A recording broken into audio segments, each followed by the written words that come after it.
Yeah, I know. Very light cuts. Yeah, I might do that now actually. Well, that'd be a good idea. Because they're How's it getting going out very, there? How's it they're going out getting there in very. Interweb's world? Sorry, Robbo. What was that? You're right. They're getting very fine. I I agree with that.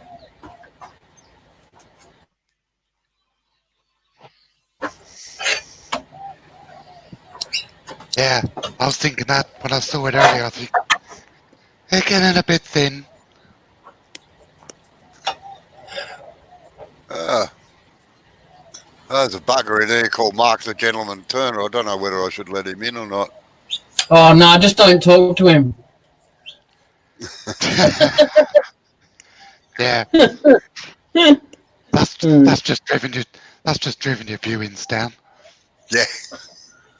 Stuff him. Got any other lives to go view?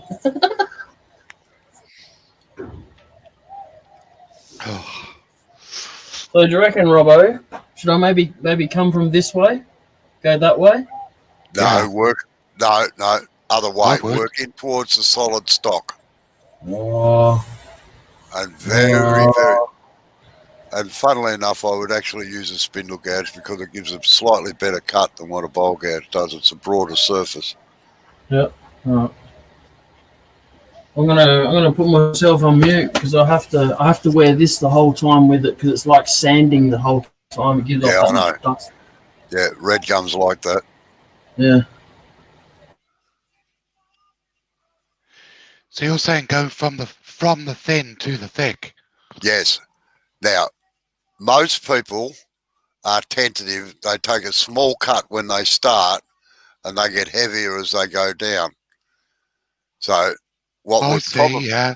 what would probably happen is Jay would start the cut on the thicker end, and by the time he got to the other end, he's starting to make a good cut and likely to break it off because he's getting into it a little bit. That makes absolutely perfect sense.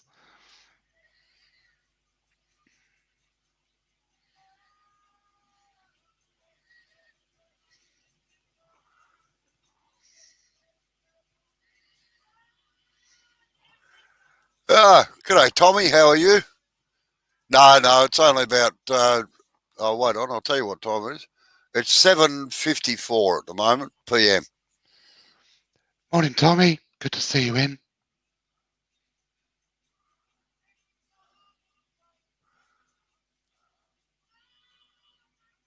It's 8:54 here, AM. Yeah, yeah. To catch you. What time are you on Monday night, Mark? It'll be 8 p.m. Right. UK Yeah, time. yeah. It is So that'll be 7. early in the morning. Yeah, 7 a.m. for us.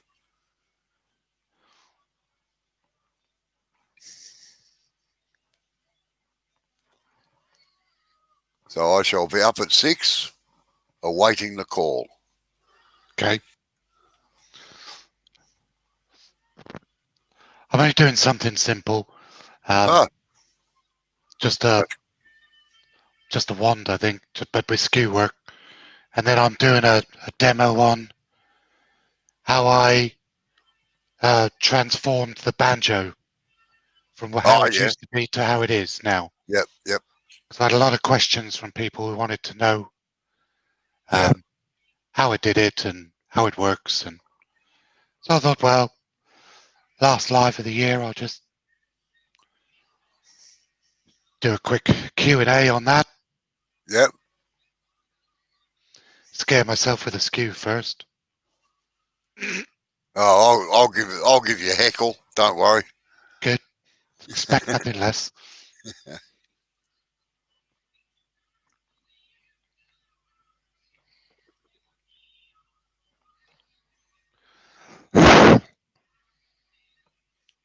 You did that deliberately, didn't you? Frightened shit out of me.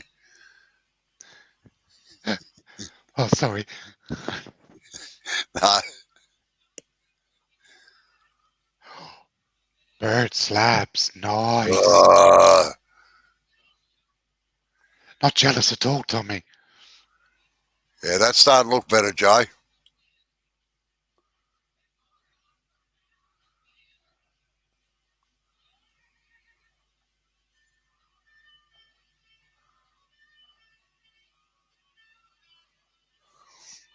Now you can probably see what I mean there, Mark, where Yeah. it had a slight angle down towards the foot before. Now see it's nearly straight.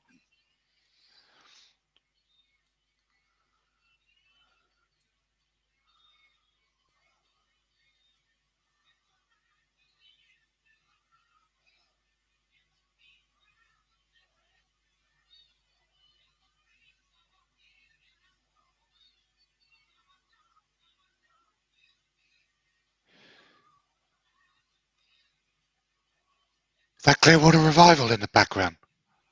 Yeah, it could well be. Ace tune. Yeah. Oh, maybe I should turn it down because Jay might get a bloody YouTube. That was a subtle hint. Sorry. That was me being subtle.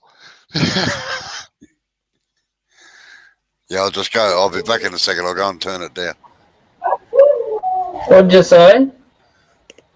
Mark was being subtle. He said, "Oh, is that Creedence Clearwater Revival in the background?" I said, "Yes, it is." I realised I could hear it. I can hardly hear it, funnily enough. But anyway, I'll go and turn it down. I can't hear it either. Do you get a copyright strike? Yeah, it won't be the first time Robbo's given me one.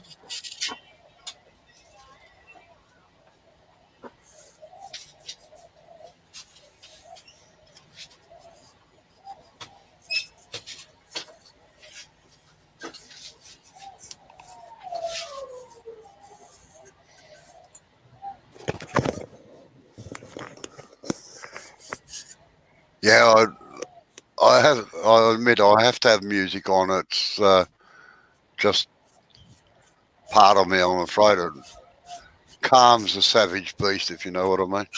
Oh yeah, I've forever got my radio on in the workshop. I know somebody on YouTube who got a copyright strike against one of their videos because an ice cream van went past in the background. Yeah, I know. I heard that. Oh, that's a bit rough.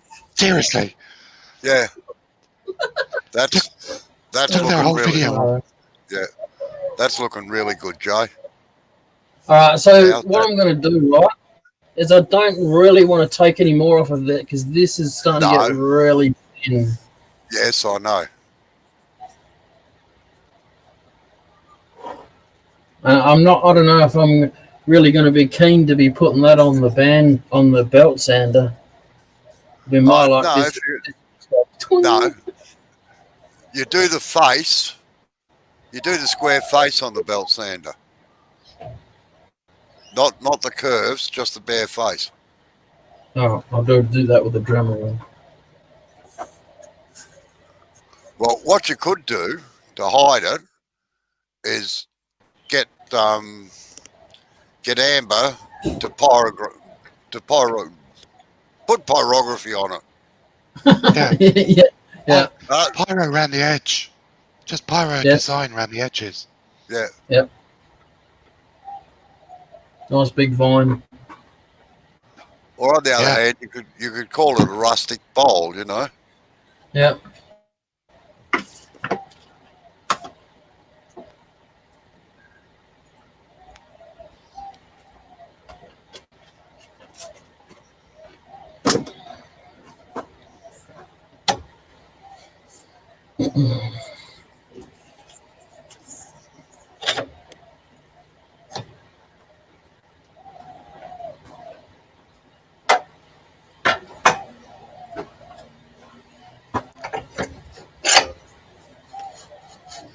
Yeah, I wonder how you'd go with YouTube if you had a parrot that used to sing songs, you know.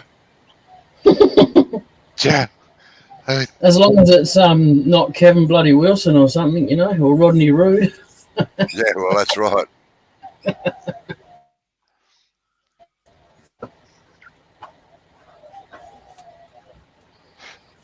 It must be an automated system, because there can't be somebody sitting there Oh yeah, listening to all the video, because it'd definitely be an algorithm for sure. Yeah. Or AI, however way you want to put it. Yeah.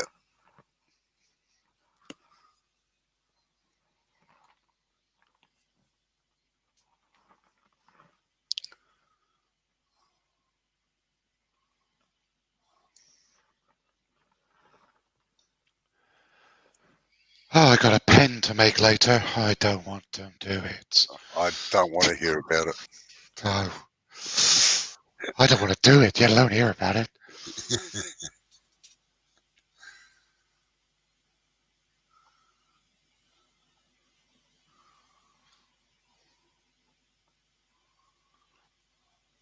They're your kryptonite, are they? What's that, pens? Yeah. No, I've never turned a pen. I have no desire to turn a pen. And I always say that hell will freeze over or pigs will fly when I make a pen. You want to do one, Robbo, but you want to make it 25 feet long. Well, actually, we did some pencils that were 3 meters long, like made coloured pencils for a kid's playground. All right.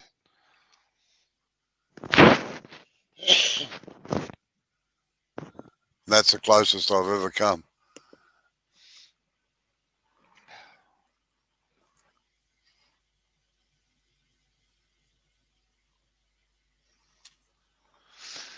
I mean, don't get me wrong, I'm grateful to pen turning because that's what got me into this. Oh, But yeah, I know. Yeah, it a lot of people. just leaves me cold now. Yeah, a lot of people started off with pens. That's far enough, Jay.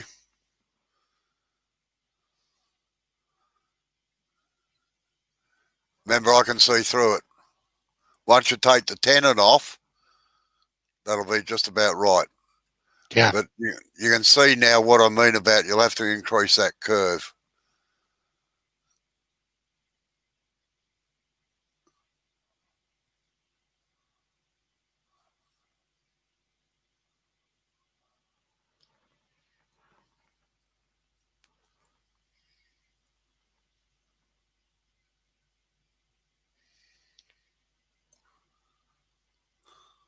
Oh, one leg's a bit ragged there.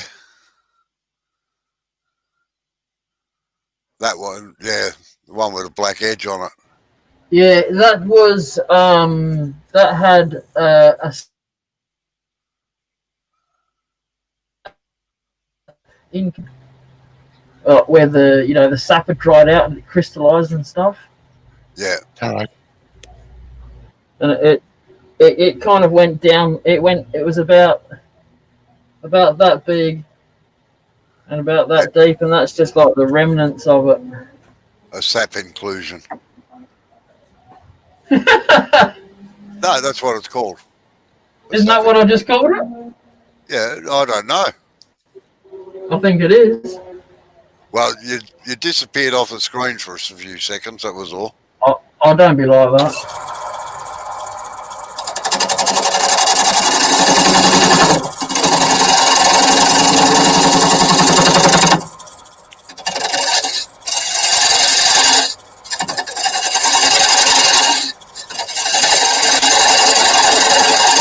Don't make the tenon too small. That bit there, not that bit there. Which bit where? The first bit. That bit, yeah. This bit here. Yeah, you're remaking the tenon, are you? Yeah, up here. Oh, yeah, I thought you had the tenon on it already, the bit that you... Yeah, I did, but then you said to reshape the bowl, so I wasn't making the tenon up higher. Yeah, right, no, but it looks like you're going to go down too far with your... Just do it. Just make a tenon, all right?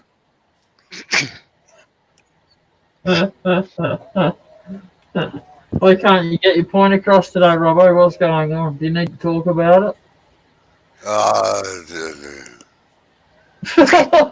Come on, let it out. Come on. I've howled at the moon last night, actually. Okay, alright. I'll let you off then, I suppose.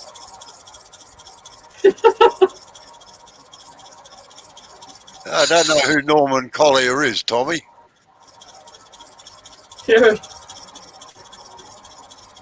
You put me right off, you know.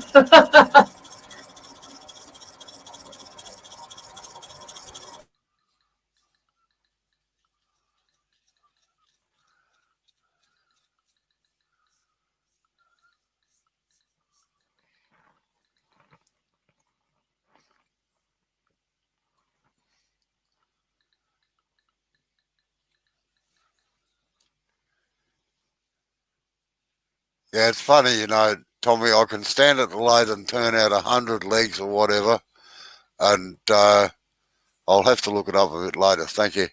And I can just stand there and turn them all day, or I used to be able to. I must admit I'm getting a bit slack these days. But the thought of doing even 2 pens would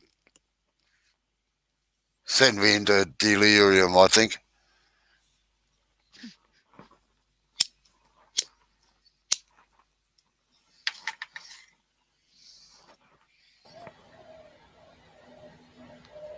Yeah. Yeah. I wouldn't want to turn any pens after that either, mate. No, Corian, God, that's hard stuff to turn. Yeah. God. Wrecks your tools. Especially the one he gave me, because I've got a customer, he's a kitchen fitter.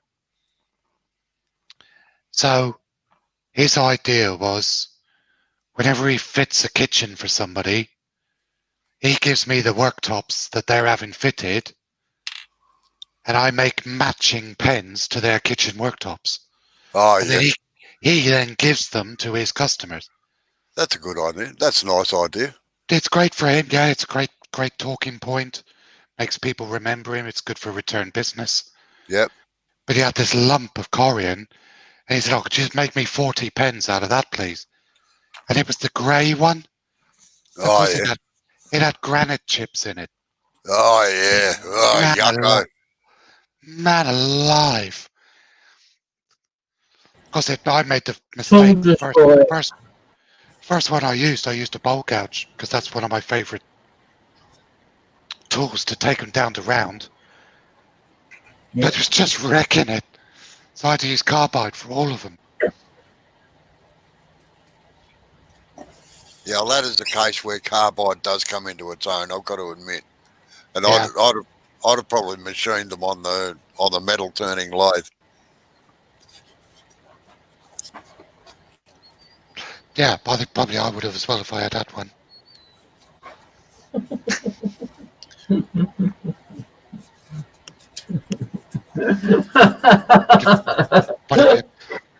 What if your 3,000 bloody lathes, mister? I've got the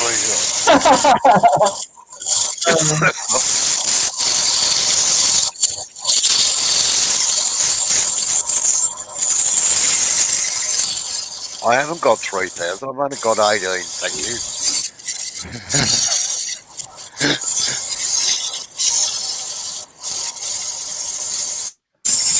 No, I'm afraid I just can't see good machinery thrown away just because it's old. I'm totally with you. Plus, the older stuff is usually made better. Oh, definitely, yeah. Well, they used to take pride in their work.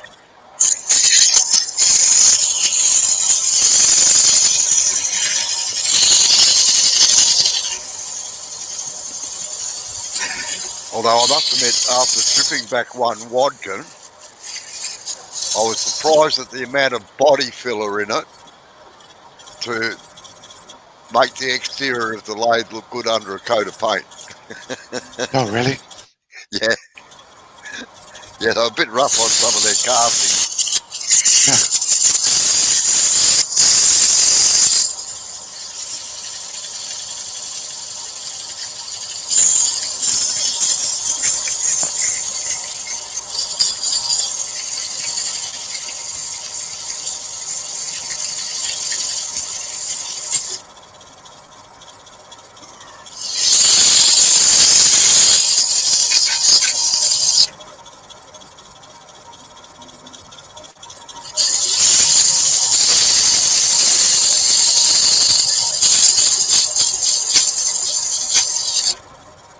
sometimes when I'm doing a bowl, I can let it go till the next day. But sometimes I sit inside after I've finished my live and I've had dinner and stuff, and I think I'd really like to see what that's going to look like, you know. So hopefully I can finish it today.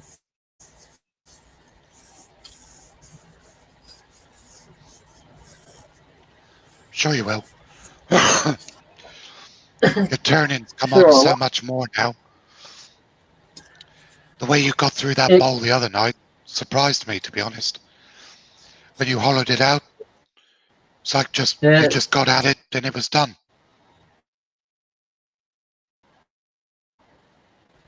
yeah, I'm getting used to pine Morning, Eva. after having to turn stuff like this.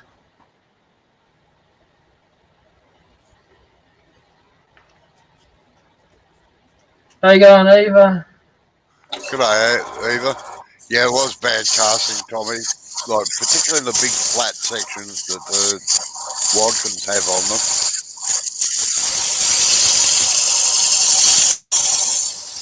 I just looked up that Norman Collier. Yeah, exactly. That's with his faulty microphone gag. Very funny.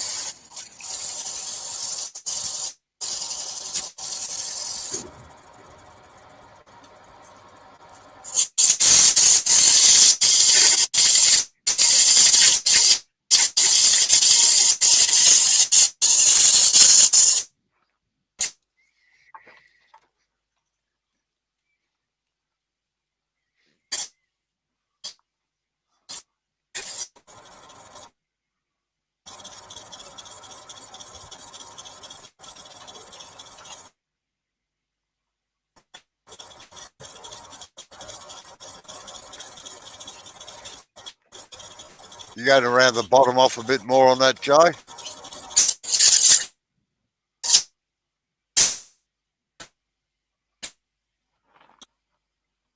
Yep. So,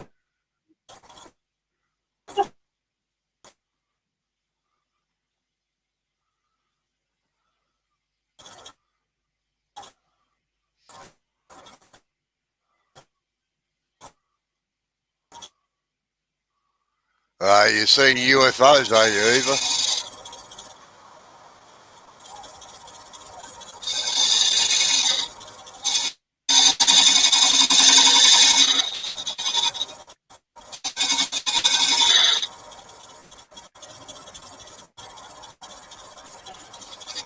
If it was the sun, Eva, we haven't seen that here for days.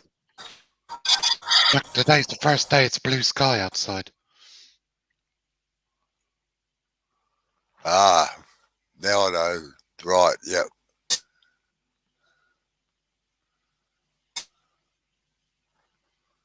You're frozen, Jay. Reboot. Oh, right. Now I'm with it.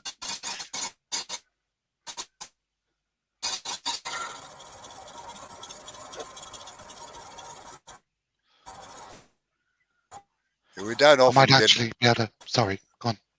Go on. No, you go. I was just going to say I might actually be able to do some turning today with the workshop door open. Oh. Do you know that I find it very, very hard to turn with the workshop doors shut? Yeah, I can imagine. I've always got to have an escape route.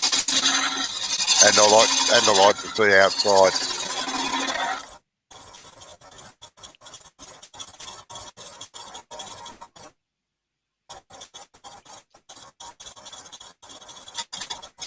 Yeah, I don't know that I could live in a place where I didn't see the sun for 2 or 3 months.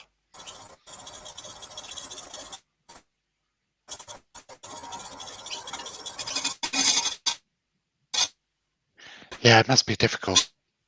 But then I suppose if you grow up in it, whether you're used to it or not. Yeah.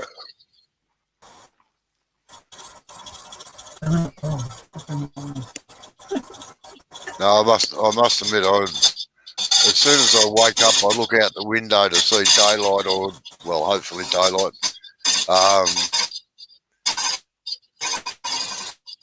And I just feel really good about it, you know.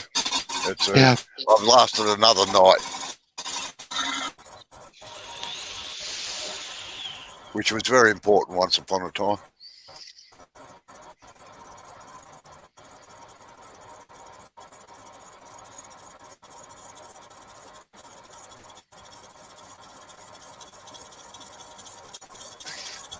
You sound like a mate of mine, Tommy. Oh, I tell you, if he could climb over the stuff in front of the door, he'd probably do it. That's the only reason it's clean. Oh, you don't want to see my desk either. It's an absolute mess. It always is.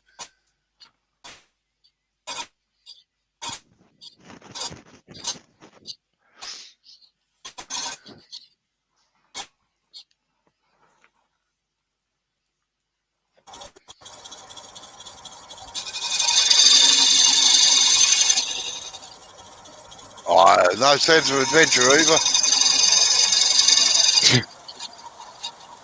We're still not as bad as a lot of countries.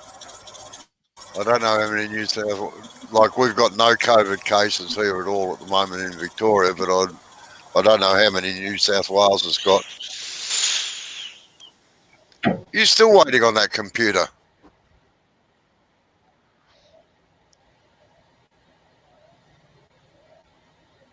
Oh yeah, UK have it bad. Yeah, we do. We've just gone down into extra restrictions. Oh, bummer.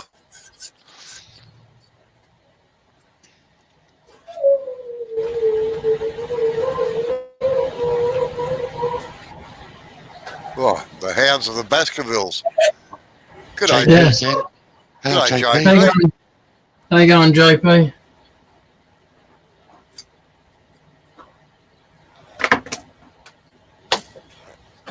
I'll be back in a second. Hmm?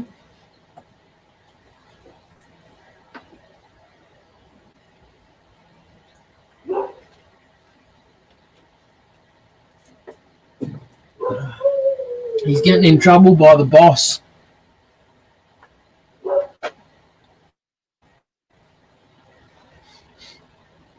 JP, have you been to bed? Or have you just got up early?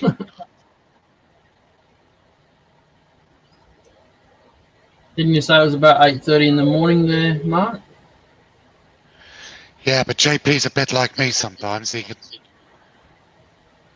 doesn't tend to go to bed.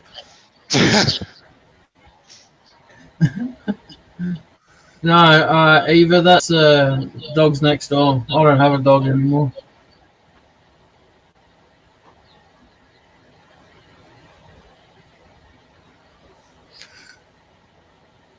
Yeah, well, Sweden tried a different way of handling the COVID, didn't they?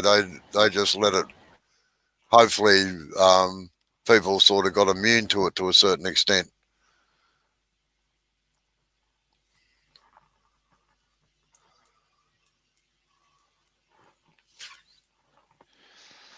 Same here, JP.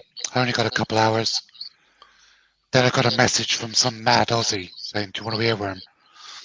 So I had to get up. Yeah, you can't trust these bloody Aussies. They're terrible people. Yeah. I'm glad you came to mine instead, Mark. Oh, right, okay.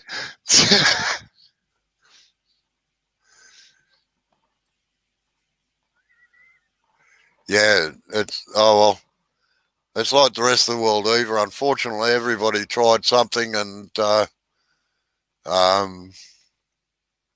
that was the results, because nobody knew what they were dealing with. Do you know what? The only country in the world that got it right was New Zealand. Yep. Total lockdown, nothing in or out. Yep. Huge restrictions. sod the economy, bugger the money, got it right. Yep. And the first sort of outbreak they actually had, they found it came from actual freight that was coming in on a ship. But boy, they sure knocked that on the head in a big hurry too. Yep. It cost them a fortune, but they Oh didn't yeah, care. And that's no, the right way to do it. Sod the money, the economy will sort itself out one day. of course. Lock it down, shut it down, eradicate the transfer of the disease, let the disease die, and then pick it up afterwards. Yep.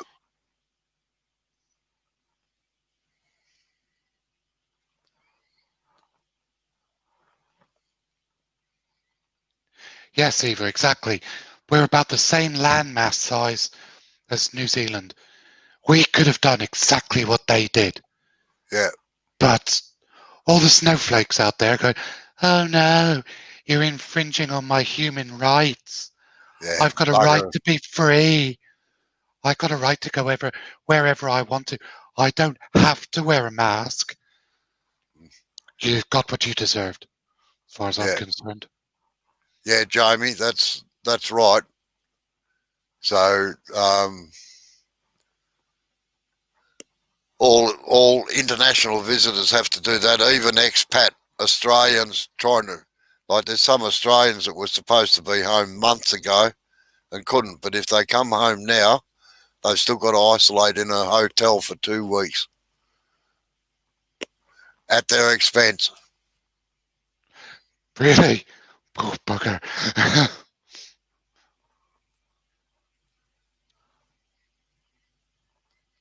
God, 2 weeks in a hotel. That cost as much as the holiday, probably. Yeah, yeah.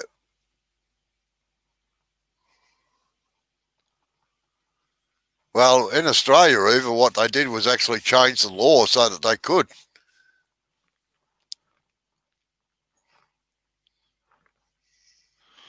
Yeah, I'm sure if a government wanted to bad enough, they would just temporarily change the laws, bring in new restrictions, live with it, then change them back again afterwards. Yeah, that's right. And I don't think any legislature has been through government so fast as what that was for that.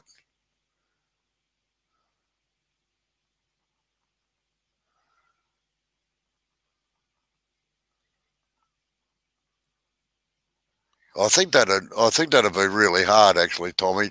Tommy says a mate of mine had COVID January, February. He's a driving instructor, so met loads of people. They didn't even know he had it until he went in for a check in July, and that's the unfortunate part about this disease is that you can be a carrier and not even know that you've got it. Or you can have it and have such mild symptoms, you don't even feel unwell. No, but the whole time you're spreading it. That's right. I think the thing that makes me the most angry is I lost 3 friends, good friends, who I used to work with in Bristol. 3 bus drivers who got COVID because they stayed at work, keeping all the people traveling to work. Yeah. Frontline workers, they died from COVID, and because of the restrictions, I couldn't go to their funerals. Yeah. And that kind of sacrifice that thousands of people all over the country made, staying away from people's funerals, not being able to do, that makes me angry that we did that, and yet you still get all these other people just doing protests and refusing to abide by the rules. Yep. And then they wonder why, like yesterday, the government comes in and says, nope, Christmas is just one day this year. You can only meet 6 people from 3 households. We've introduced another stricter tier 4, and you have to abide by them. But they won't. They won't. They'll find ways around it. Yeah.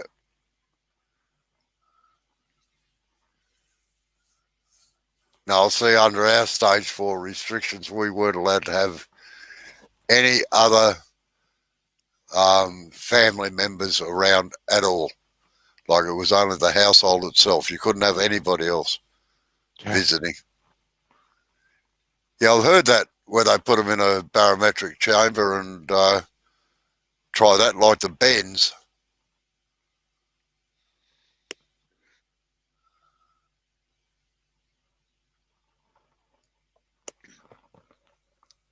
And how are they going with their vaccinations over there, Mark? Yeah, I think they've given out nearly 1 million now. Oh, yeah, it was all the health staff first, wasn't it? Health staff and people in care homes.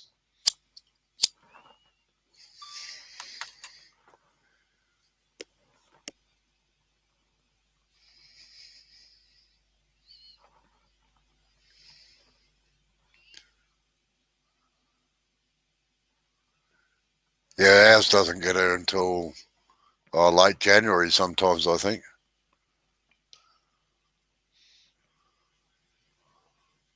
Yeah, that looks better, Joe.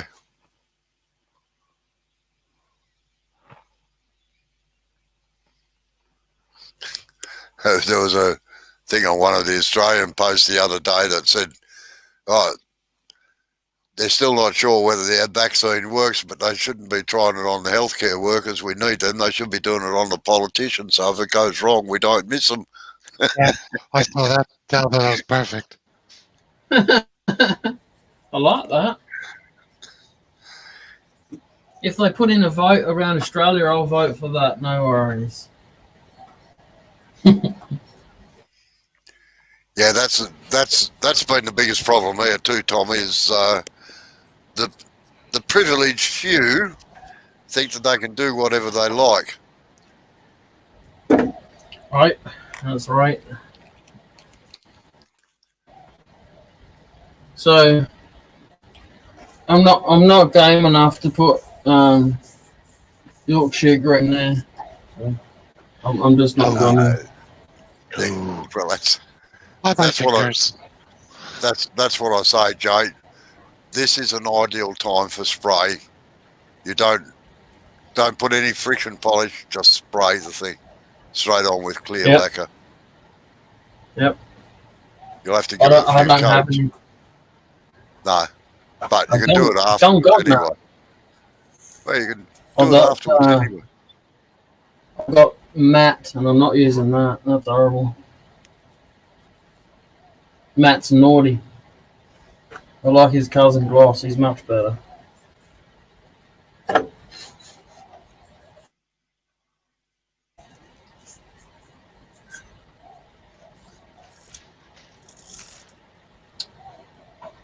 The problem, Eva, is that they've been so used to doing what they want with no repercussions that they think they can do it throughout their whole life. I don't know how they're going to get on when they get a job, some of them.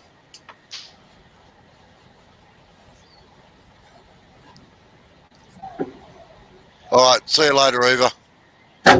See you, Eva. Thanks for coming in.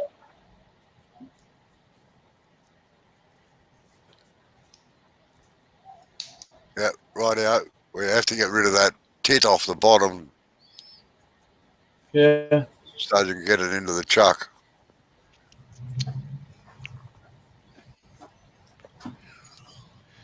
Do you know what I call them? I call them the entitled generation. That's it. That was the word I was actually looking for. I couldn't remember it. They think they're entitled to everything. Same thing, eh? With no responsibility or consequence. Yeah. Like for a while here, they banned using red pencils to mark errors on schoolwork because it upset some of them. Gee, really? Yeah.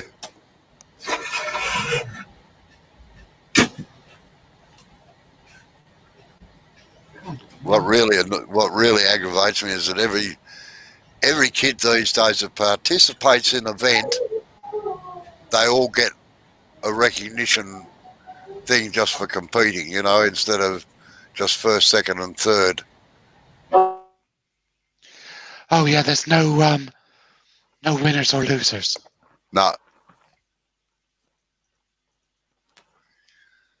Makes you wonder what the Olympic Games is going to be like in 20 years' time, doesn't it?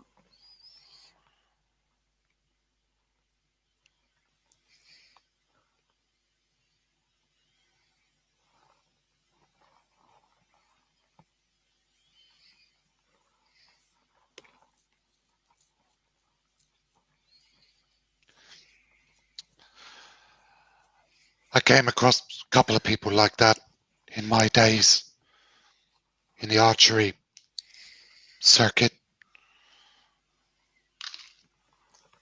Get somebody to say, "Oh, I don't think there should be medals, you know.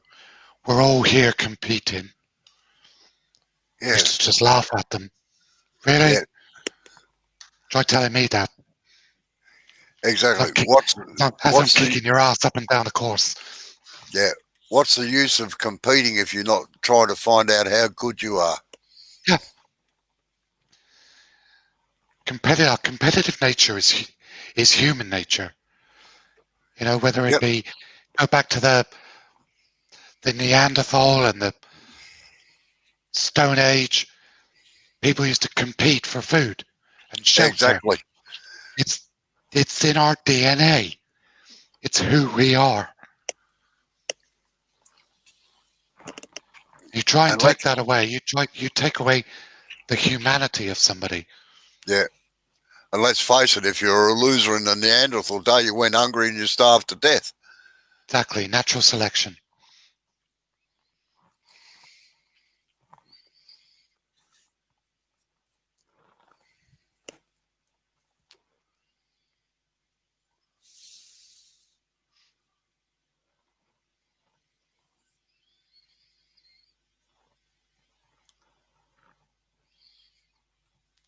My coach always used to say to me, you have to learn how to lose so you can appreciate winning.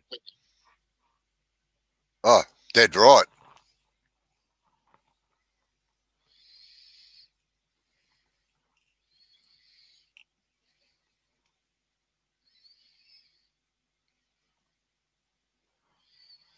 My son used to play football, Australian rules football, not soccer. Right. And he was in an under-15 team. And they were the worst team in their little league, actually. They used to get thrashed every weekend. He'd come home very, very dejected, you know. I'd say, well, what are you learning out of that? That we're not good enough. I said, no, what you should be learning is to say, we've got to do better. Yeah. There's room for improvement. Yeah. And 2 years down the track when he went into the under-17s, that they were still taught that the game was fun. It wasn't based on being a league star or something like that. It was based on the first priority was that you must have fun playing it, you know. And but they ended up winning the premiership. And the coach walked up to me and he said, "Oh, I believe you had a few words a couple of years ago." And I said, "What?" He said, that if you're losing all the time, it should be making you feel better. Find out where your mistakes are and correct them and just work on them, you know. Yeah. And he said, and that's what the kids did.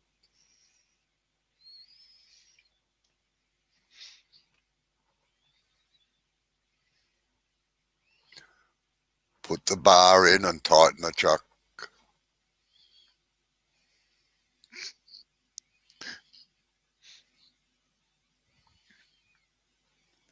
You forgot, didn't you?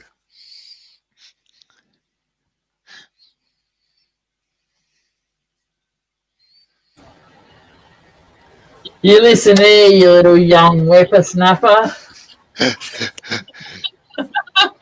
Use your told. Oh, God. Yes, what do you want? Oh, I farted. Sorry. So I said, oh, God. You'd be grateful you haven't got smell-o-vision, that's all I got to say. Yeah, go for that. Damn it. Come on, guys, invent it. Right. That's better, Jay.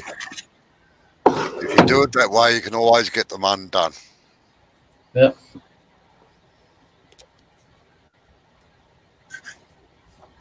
Yeah, I agree, Tommy. Well, most things should be fun. I still have fun turning, believe it or not. I've been doing it that long. I've forgotten so many things, but I actually enjoy coming to work. Yeah, the whole 10 steps you have to take, yeah. Yeah, well, Huh? that's right. It's 48 to be precise, Jay. Oh, all right then. I'll remember that. Note for later. It's like me, it's a hell of a trek downstairs to my workshop. Oh yeah, I've got to have a cup of tea and a cut lunch to get to where I have to go. Surprised they didn't ask you for your pass.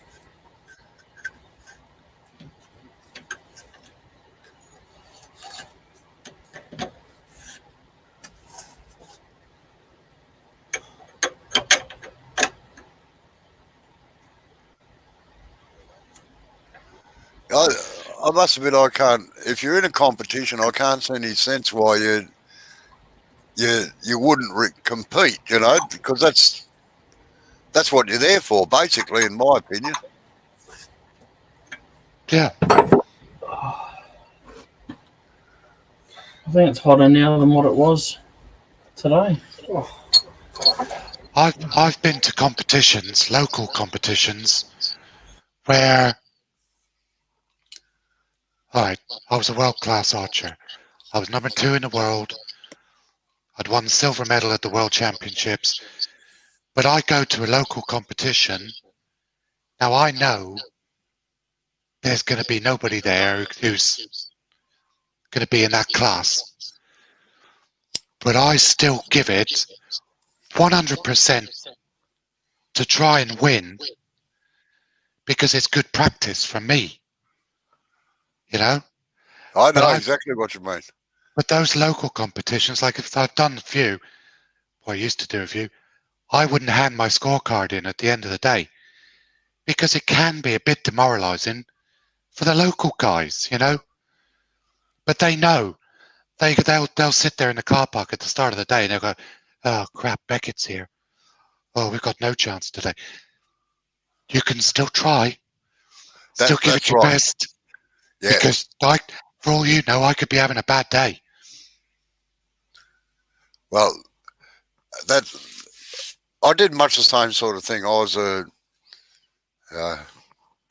was bloody good with the rifle, right? I was an expert marksman, and at shooting competitions, I'd pretty well guaranteed to win just about anyone that I went in. But I used to go down to the local rifle clubs and gun clubs here, and they'd say, "Oh, shoot easy," And I'd say, "Look, I'm only here for the practice, boys. That's all I'm here for." So that I did much the same sort of thing. Didn't want to demoralise them.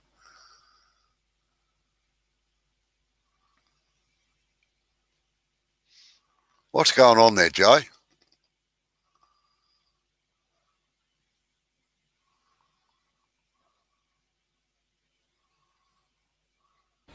Nothing. I just had the tailstock this bit out too far, and I had to readjust it and do the blah blahs and.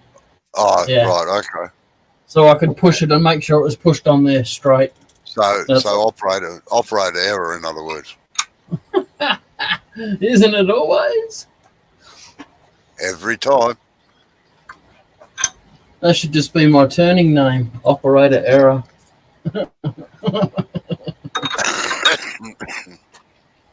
Still loading. Please wait. Yeah.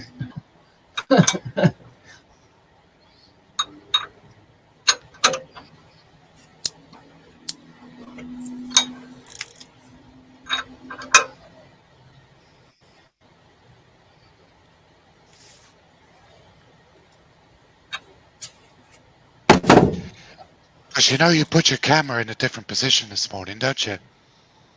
Yeah. It's going to be in the wrong position now. Oops. Oh. Bloody hell, you nudged me so hard I fell over. Okay. What? Bloody Robbo, I don't know. Who invited him, eh? Yeah. These bloody Poms, I don't know. They think they rule the world. Well, you know, we did once. I was going to say, you did once, but not anymore. Yeah. Yeah, the sun never sets on Britain, they used to say, didn't they? That's it. British Empire. Mm.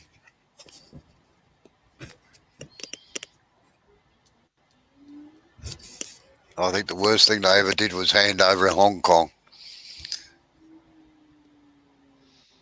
That was the beginning of the end.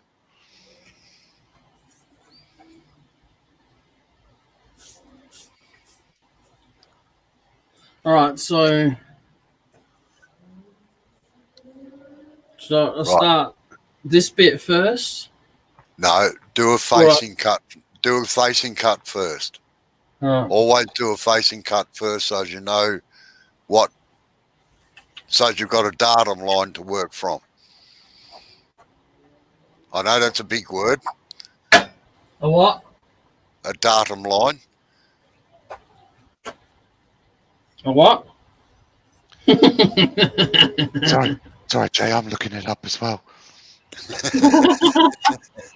Phew. Oh, yeah. Okay. Oh, what did I do that for? What a pelican. No. Take the. I think you should be able to take the tailstock away. All right. All right. So what does it mean, Marky Mark? A reference point. Okay. He's always got a word for a word. No, You need you're right the first time, Tommy. No R in datum, just a DATUM. datum.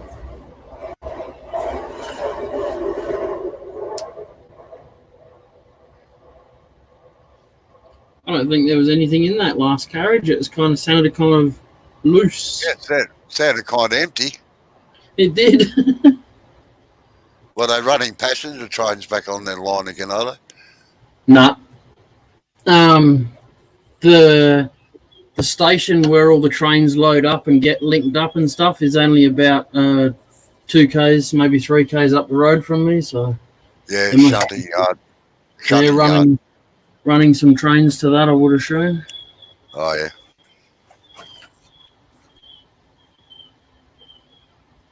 Because their line doesn't change. Because they're still diesel. I'll give you datum, Tommy. Well, it's either a datum line or a datum line, yes. Sounds like something from Data.com. That's exactly what it is, yeah. Depends on which side of the tracks you're educated on. I wasn't going to say anything, Tommy.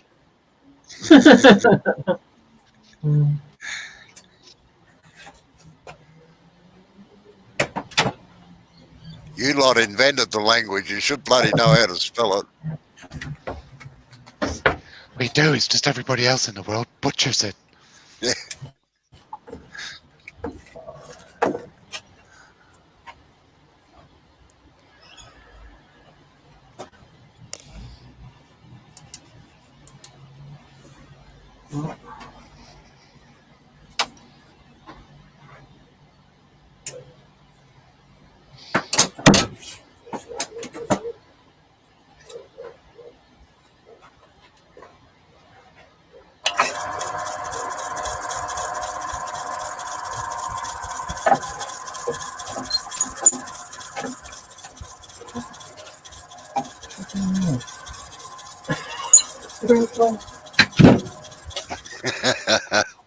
Yeah, okay, Tommy.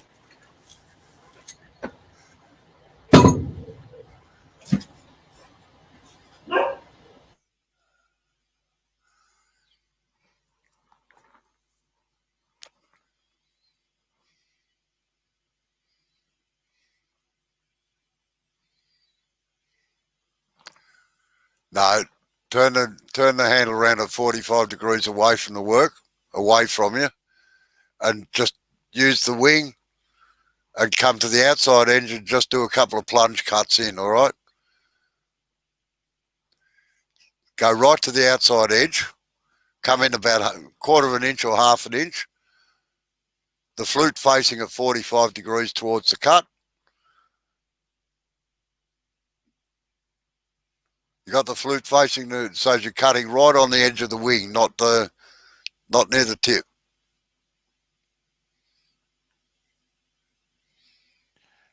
No. That's it. Just Yeah. like that. That gives you an even surface to work on then. Don't transverse across. Just make a couple of plunge cuts in to get it even.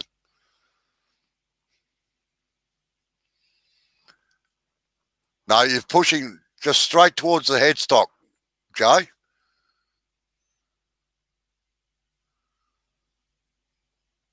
Do it about a quarter of an inch at a time. That's it. Now come in another quarter of an inch.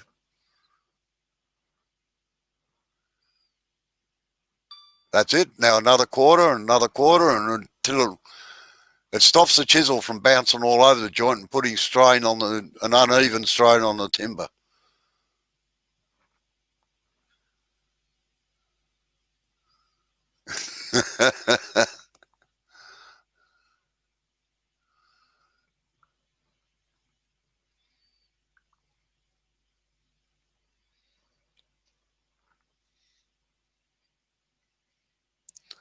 Tommy's saying I was earworming for Rob yesterday and there was a language barrier. I can imagine. I bet there was. I was watching, Tommy.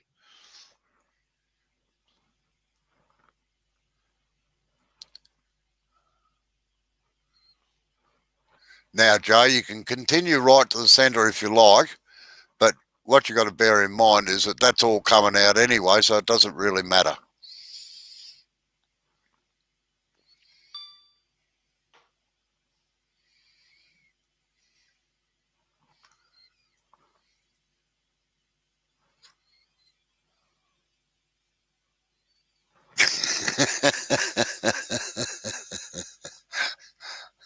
I think I told you, Tommy, that I was taught by a Yorkshire wood turner, and man, he just had no sense of humour at all. I just about had to have a translator in to understand him half the time.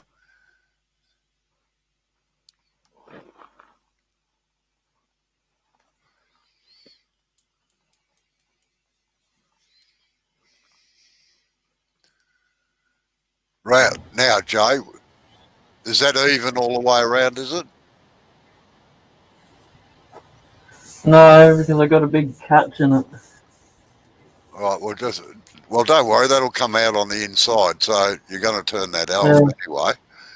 Now, to make it how you want to make it, you got to do exactly the same as what I showed you with the legs yesterday, where you take the outside edge down to the depth that you want, okay? Now, you do that the same way as what you did that plunge cut. With the parting tool? No, with the bowl gouge, but you only use the wing with the handle right back at 45 degrees away from you, and you push it with your thumb virtually straight down so you get a nice straight line with it. So how far do you want the rim to come up? Oh.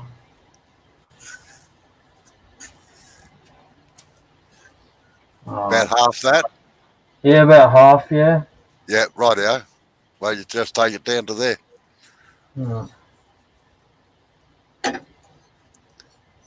Now, you've got to remember where the outside of the bowl comes through because it doesn't look right if the projected curve doesn't look right coming through the flat bit, if you know what I mean. No, not really, but I'm sure I'm going to find out. You are. Yep.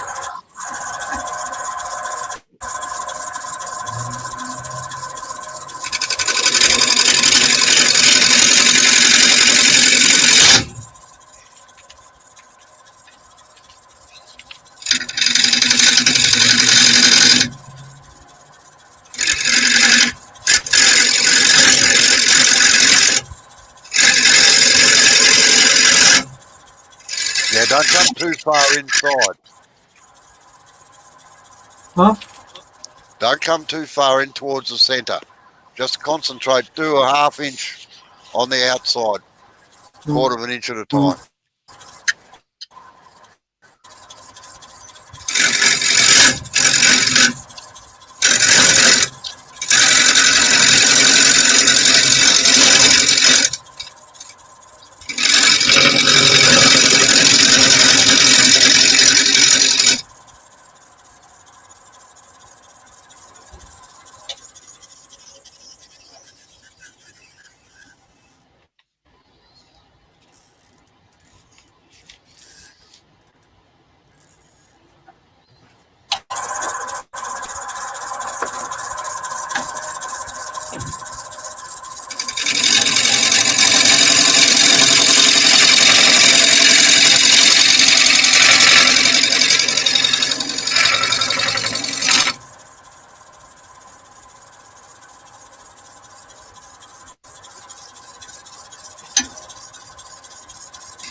All right. Yeah, that'll look pretty good. Yep, that'll do fine. Okay, now just put me on full camera for a minute. I'll show you what I mean. Right, so you've got the outer edge of your bowl as your tenon down here, right? You got the outer edge of the bowl coming around. Oh, geez. I've got it right around there up to there. Yeah. What you want to do is project this edge through. Wait on. Through here, so that it matches the curve. If you get it in like that, it's going to look terrible. Goes out like that, it's going to look terrible. So don't take too much out of here, this section here, so that you end up in there and you've got nothing for the rim to come through, all right? All right. Right. Mark it with a pencil if you like, so you can see it. Sorry?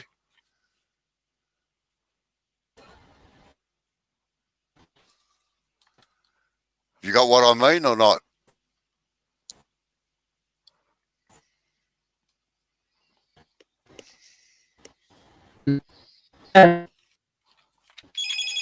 Basically, me.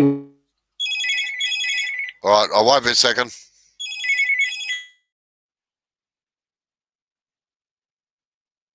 Not exiting out. Oh, there we go.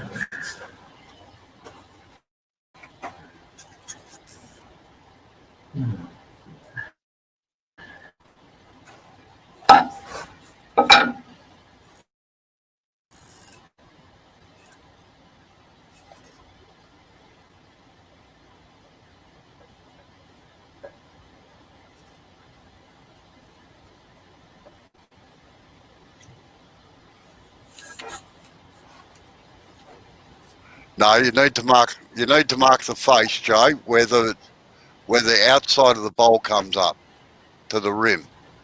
Yeah. There, yep. Mm.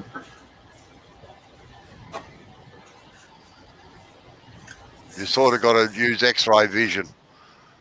Yep. Oh.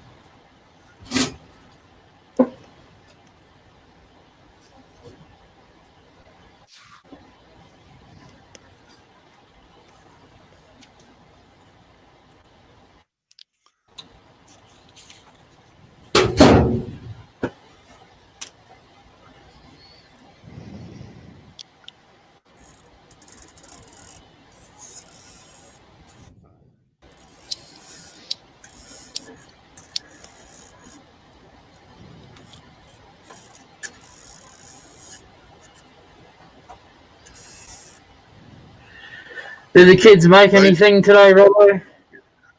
Sorry, what's that? Did the kids make anything today? No, no. No, they're all too busy out kicking around footballs and throwing balls at one another and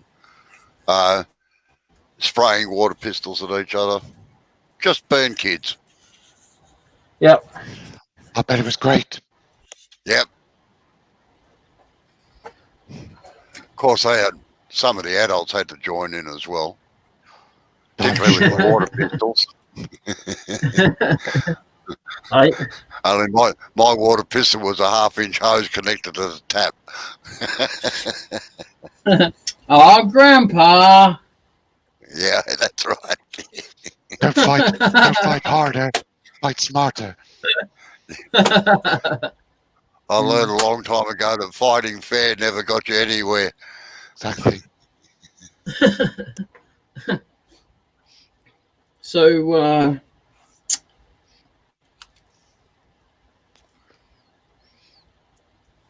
do I bring this down to there? Yeah, that's right. Right back to that line. That's it. What you're doing basically is what used to be called a satin bowl, where the bowl looks like it was sitting in a rim. Yep.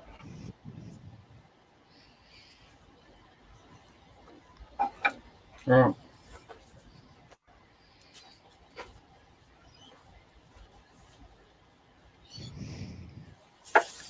So you've got a satin 4-legged bowl.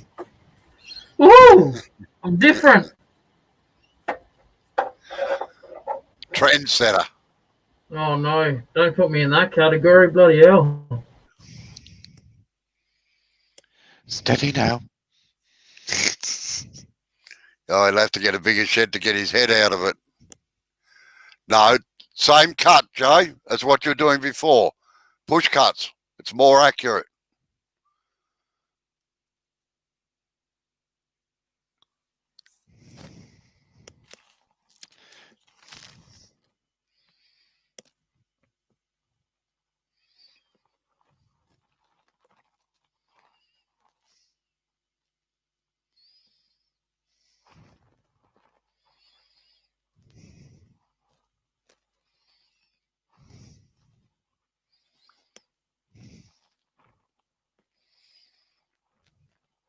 It also removes more material quicker.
That's looking better.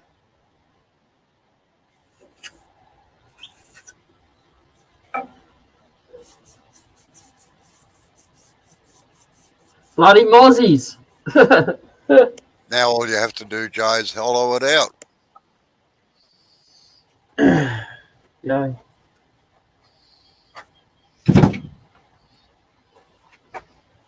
Remember, 8mm wall thickness on this one. Who are you again?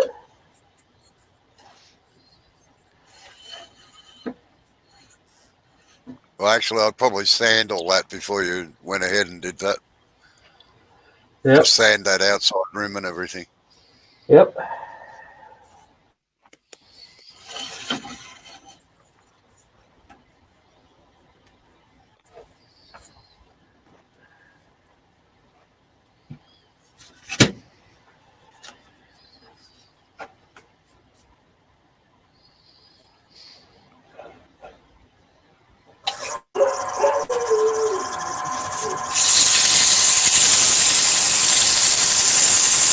You actually read my mind there, Tommy. I'm just about to. I was just contemplating putting the kettle on myself, actually. Oh, a bit of cup of tea, milk, no sugar, please. Oh, certainly. Same way I have it.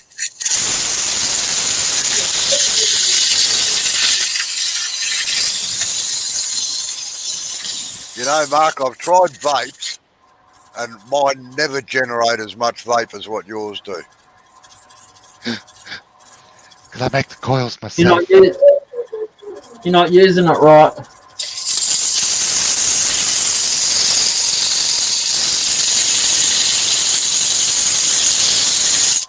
And also, the tobacco for those is illegal in Australia anyway. No, it's not. You can Yeah, it get, is. like, it's not tobacco as such. The nicotine. It's a liquid. It's a liquid. Yeah, the nicotine's Liquid Yeah, nicotine. I know what it is. Right. Do yourself. You think it's legal? Go for it. You might as well have a joint. no. Not with the stuff I was using anyway.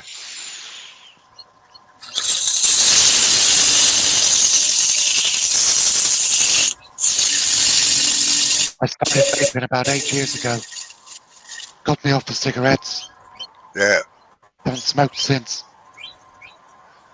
No, I did it for 7 months, and then my father had a severe stroke and ended up in hospital. And it just, I walked out of the hospital, and a bloke said, "Geez, mate," he said, "you look like you need a cigarette." And I said, "Yeah, I do." He gave me a cigarette, and that was the end of that again about 4 years ago. All right.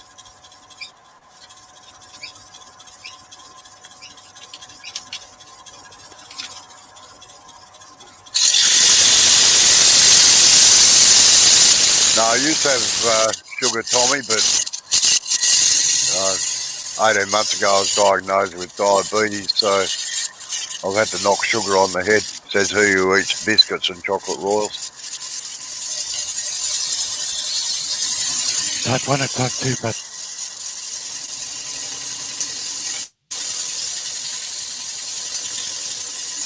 Robbo, Sorry, are you type 1 or type 2? type 2. It's controlled by tablets at the moment. All right. It's not bad.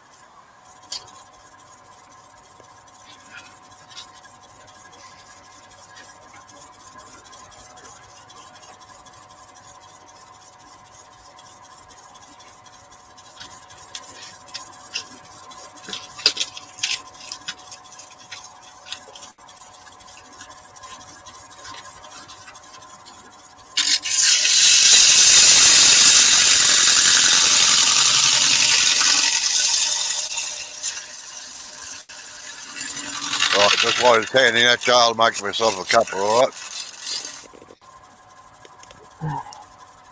Yep, I'll be here.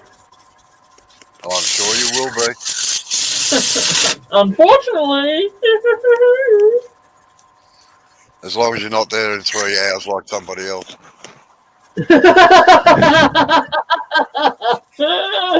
Naughty. There'll be letters.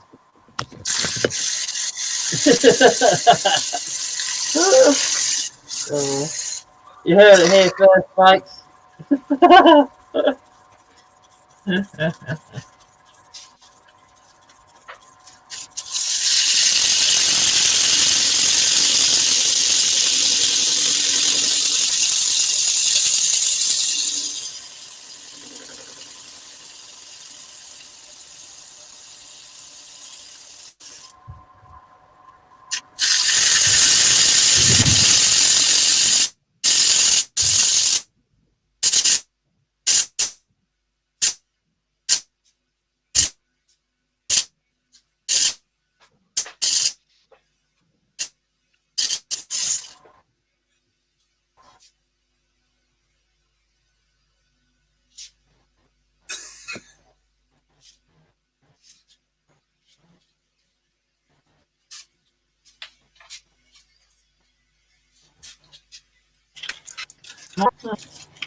Hi.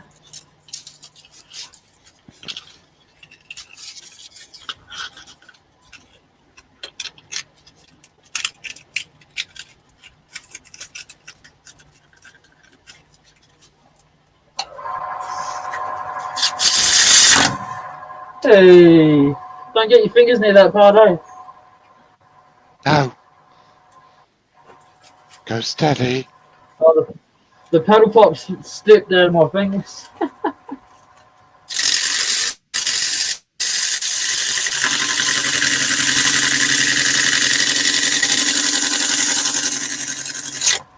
As long as it's done when Robbo's not here, right? Yeah, see, what he doesn't see didn't happen.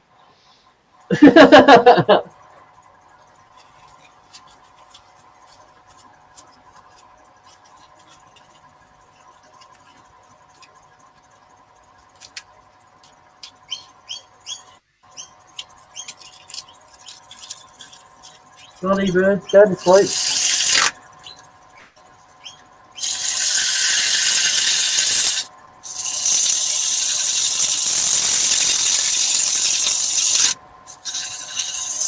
Oh, got a fine one too. Pretty nasty.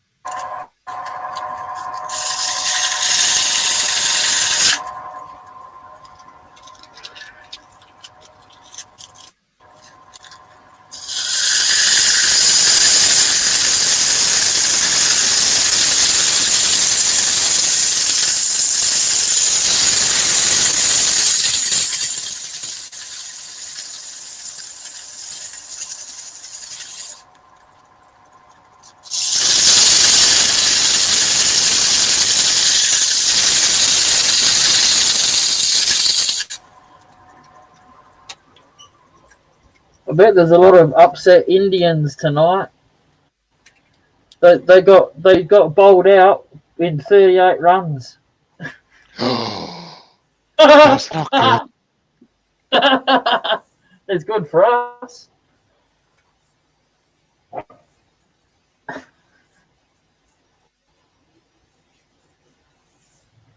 Some of those folks, they treat it like a religion, don't they, cricket?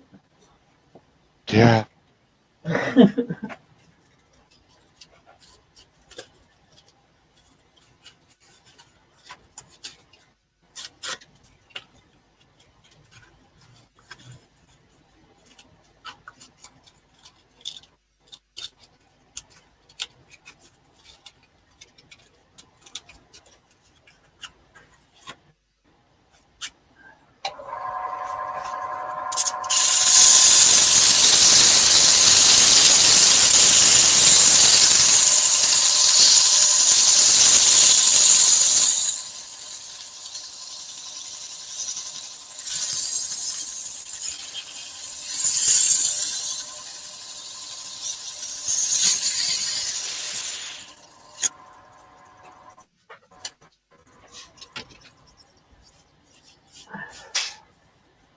Puff the Magic Dragon.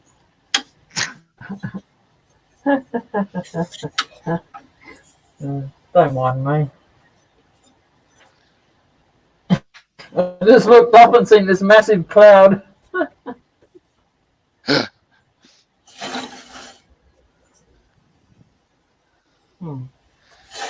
I'm just a cloud machine. Yep. Whew. Yep. Mobile smoke machine.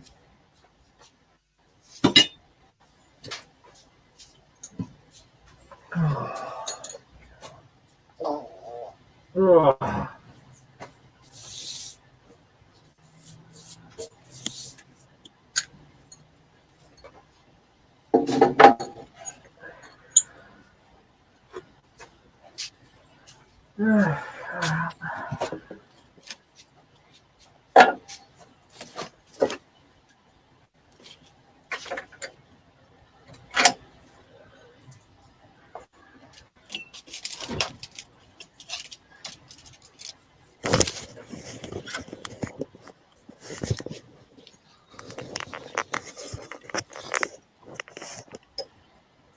That was the perfect time to go away, Robbo. Why is that? No Oh, reason. nothing. Nothing. Nothing. No reason. We See here. moved it in the chuck, did we? What do you mean? It's been No, in the chuck for ages. Sorry, what was that? I said, what do you mean? It's been in the chuck for ages. Yeah, I heard you thumping the tailstock inside. No. That was me taking the I'd spur out. yeah. Why'd you hit it with your elbow, did you? No, I need to put the force bit in there. Oh, I'll just have a little look later on and find out why, and then I'll yell at you. You don't have to, all right, bastard. I can be a mongrel that way. Oh, all right then, mongrel bastard. I've been called that a few times. There might have been a slight sounding issue. Oh, right. Oh, whatever, Mark. All right, I'm going home. I'm taking my marbles and going home. He's taking his football with him and going home. Yeah, no. Yeah. Packing up his stumps and going home. Or his bat and ball.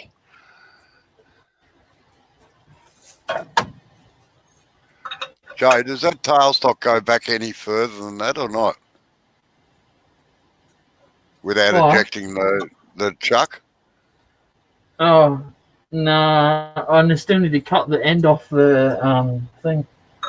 Oh, yeah, The mortar, right. the taper. Yeah.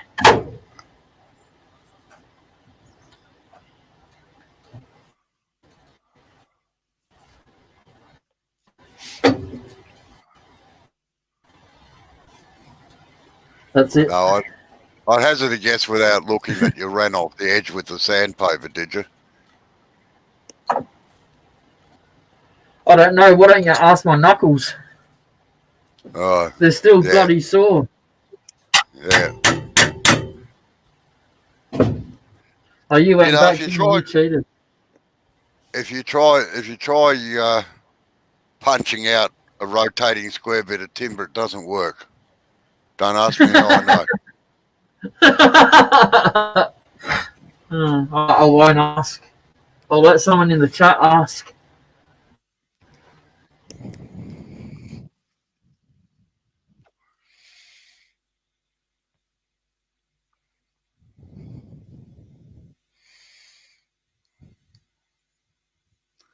Now, don't forget, Jay, that the bowl is very shallow, all right? In other words, don't put the drill into the chuck. It makes horrible noise and generally bluntens the drill.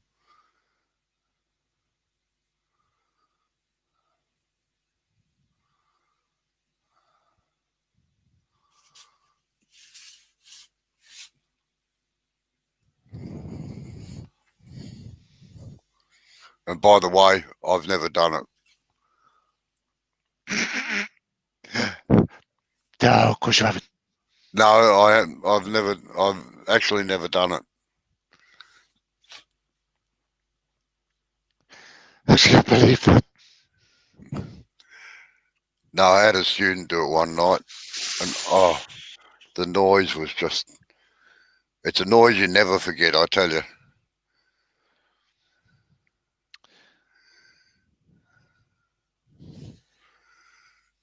Did it damage the chuck?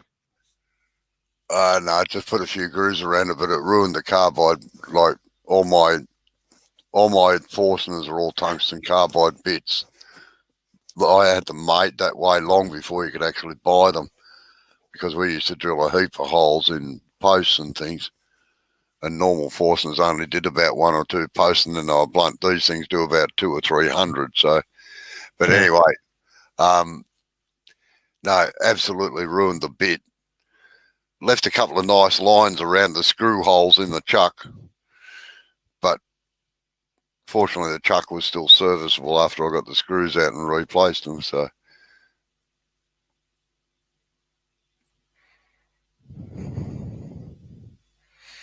it is very hard to remain calm when somebody destroys $100 Forstner bit, you know. Yeah.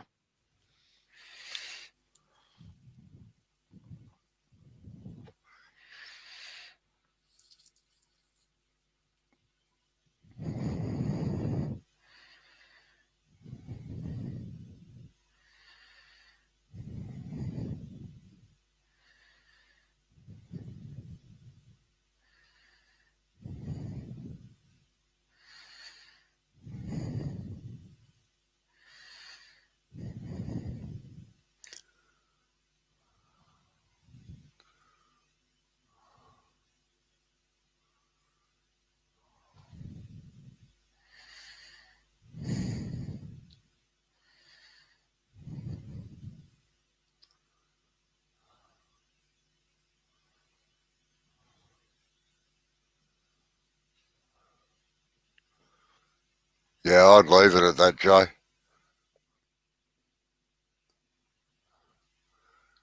So having a flat face as a datum thingo, you can measure a lot of things off it. Oh, did I say datum?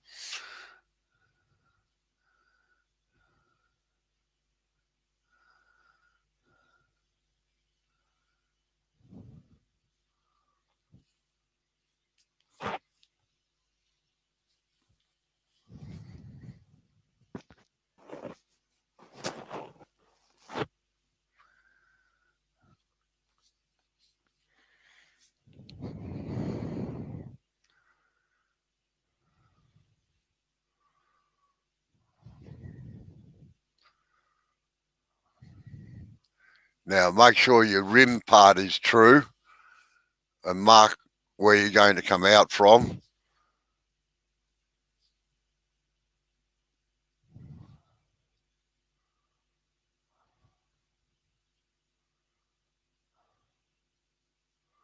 Remember, 8mm thick down the wall. Exactly 8mm, mind. That's right. Not 7.9, not 8.2, 8.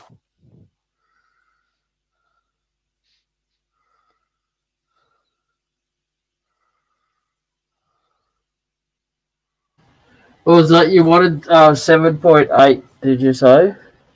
No, you smart ass.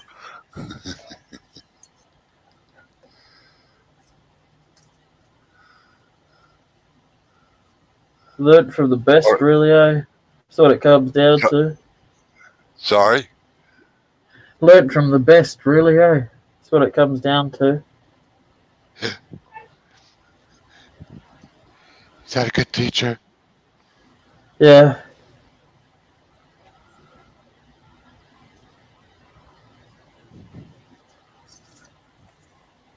So I've got 8 mil now, right? Yeah, right.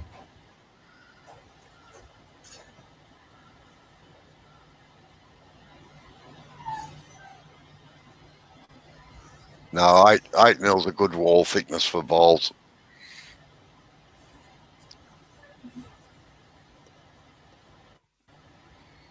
Yeah, I've got too many lights there now.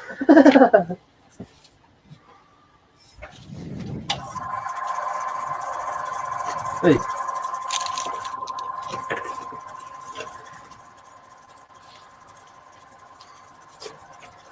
Now, same as yesterday. Work from the outside in towards the centre.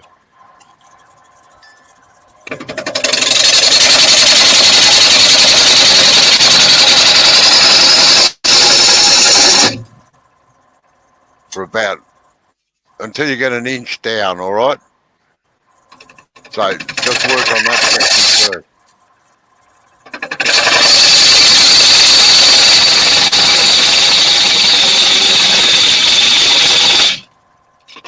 Leave a lump in the middle.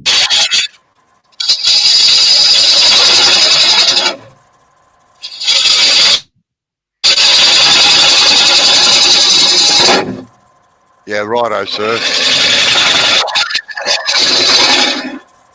what was that? I said, do what you did yesterday on the pine bowl by coming in What an do you say? inch. Yeah. Don't go right through to the centre. Leave a lump in the middle for support.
I was wondering why it took you so long to respond, Tommy.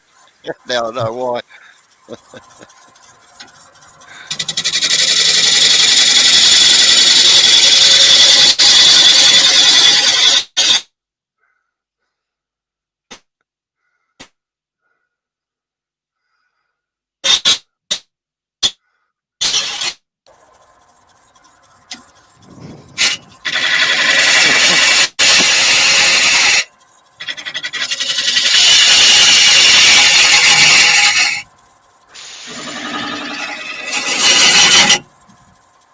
Right, now start following the curve down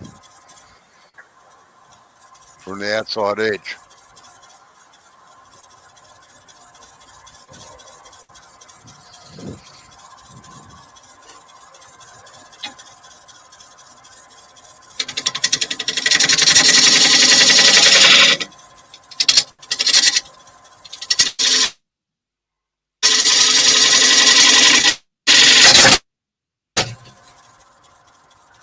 I heard that. I didn't see it on camera, but I reckon you had a catch. You reckon? Am I right? Yeah. Yeah, right. Would I be right in thinking he needs to swing the handle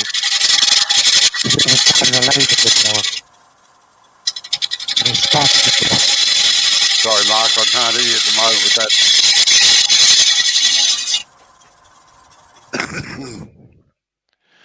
Would I be thinking that when Jay starts the cut, he wants the handle away from him more? You are Start, quite... pick up a little groove, then sweep in.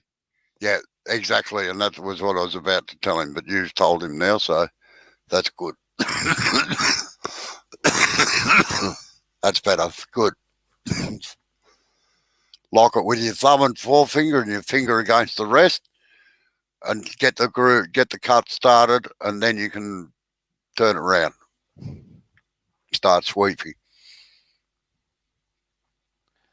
That's it. Yep.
Right, just check how you're going with your fingers, Joe, after you switch the load off.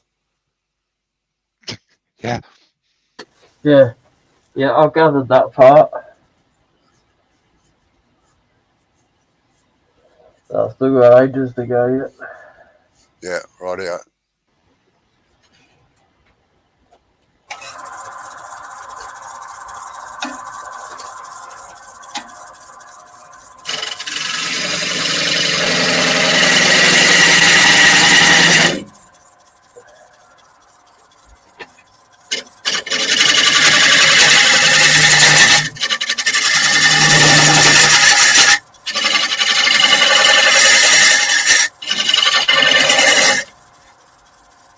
Yes, Tommy, you can. Yeah. CBN does not like normal carbon steel or carbide.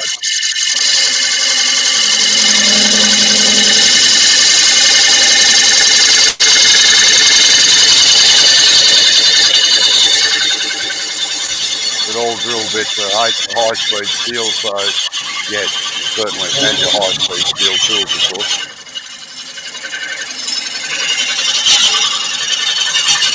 Oh, no, I'll reiterate that. Most twist drills are high-speed steel for drilling steel.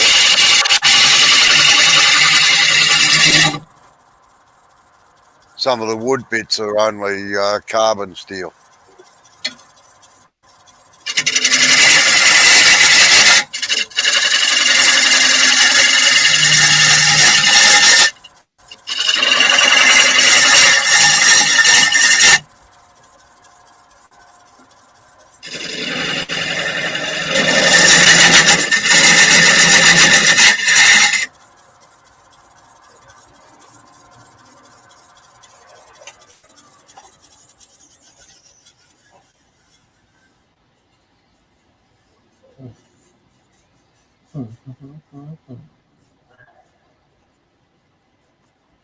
How's it going, Luigi? Bella.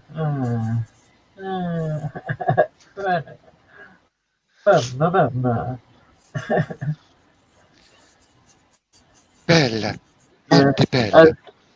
Well, at least you didn't go like that to me anyway. But like what? Yeah. Gotta put a on the end of that too.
Jay, don't know if Robbo's going Yeah. to agree with me or not, but I'd say you could clear out some of that center spigot now, because that thing's so dry it ain't going to move. You're not really gaining any advantage of having it there for stability. Robbo, you got your mic on mute. Yeah, yeah, I agree with Mark. You can probably get rid of it now. But I was going to say, be careful making the cut down that centre pillar into the base that you don't go too far and get a catch at the bottom off the left-hand wing.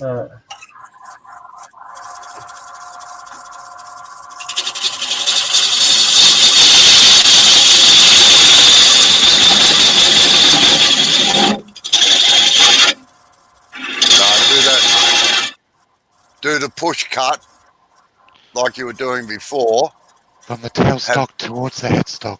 Yeah, that's right. So you're exerting the pressure on the headstock all the time in a straight line. That's it.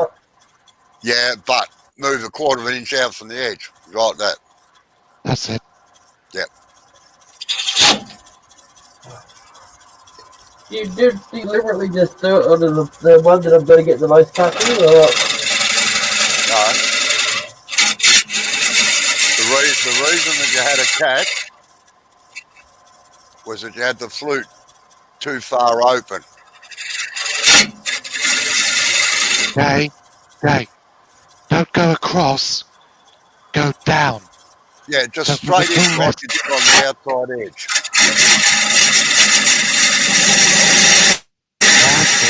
That's it.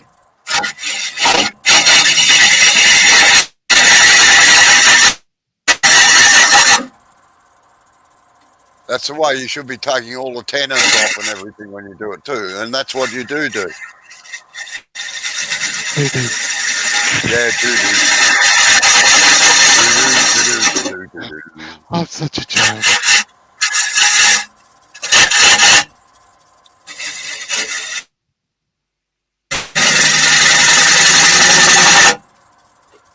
Did you just start singing a certain song there, Robbo? Yeah. Uh, that band from my life.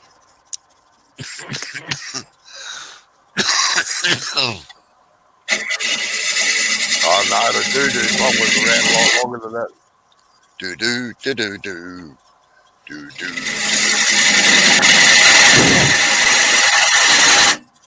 As long as you don't have sharks in there somewhere, I'm happy. No sharks in my songs.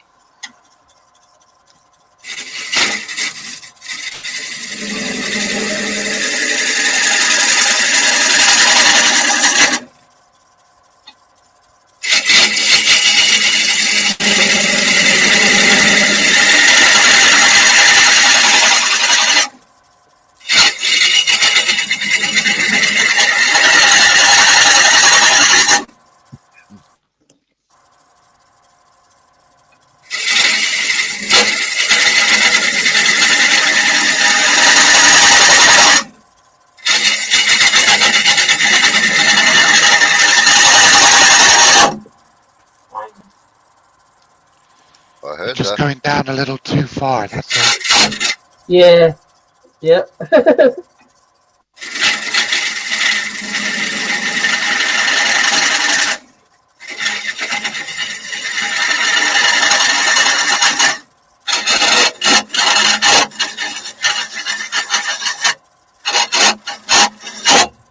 Like that. Like Yeah, that. perfect. No, not like you didn't see what I meant by like that. It ripped the tool out of my hand. Oh, I know exactly what it does. Sorry? I know exactly what it does, but at least it's held in the chuck. Normally it rips the chuck out. Yeah.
You just shit me off when it does that.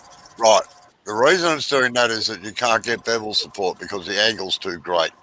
Yep. So that is the time you reach for a scraper, unless you want to reshape a tool, all right? Yep.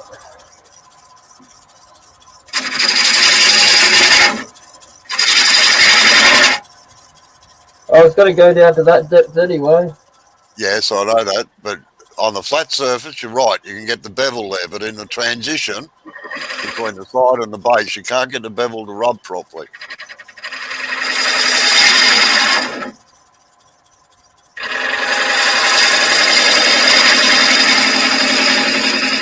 So, hence, it's got no support, and it starts Yep. looking for it.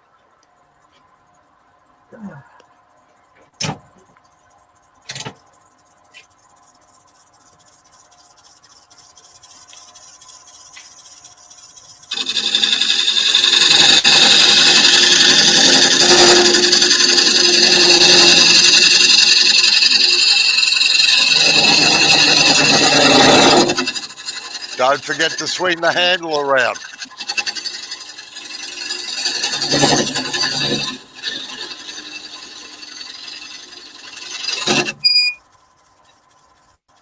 What was that noise? What's that? I don't know.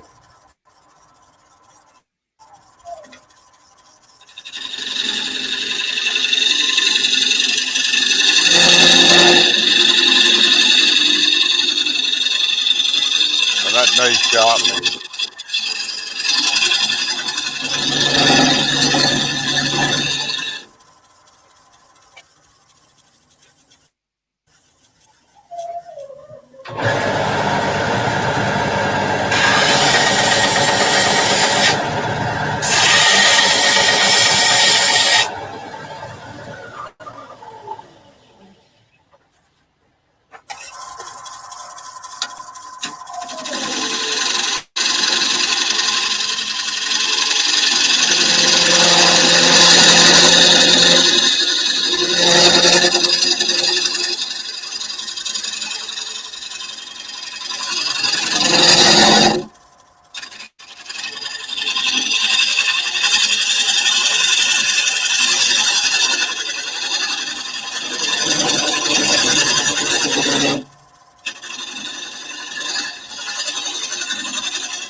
Move your handle around or you're going to run into trouble.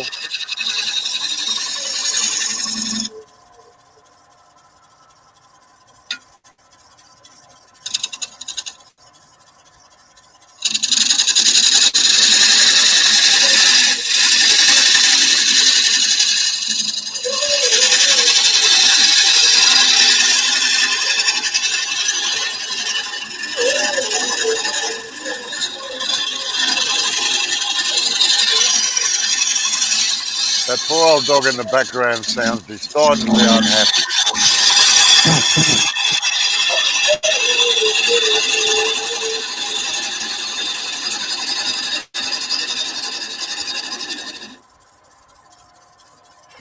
Yep.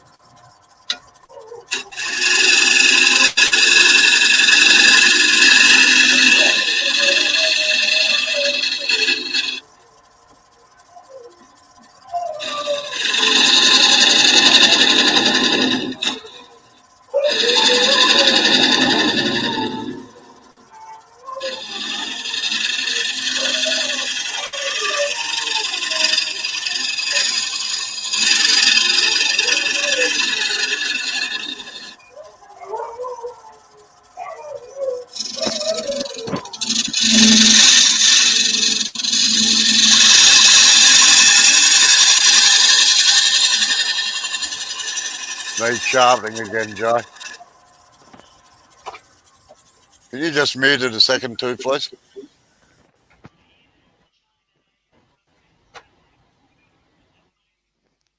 Right, Tommy, did you hear my answer on your drills? If they're normal twist drills for steel, which are high-speed steel, yes, CVN is perfectly fine.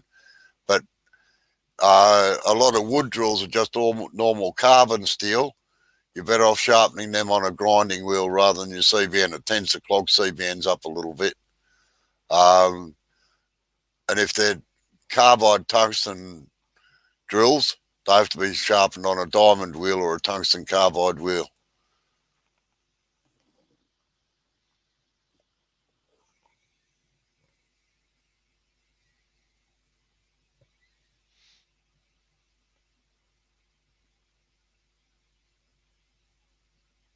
So high-speed steel on CBN only, no carbon or tungsten.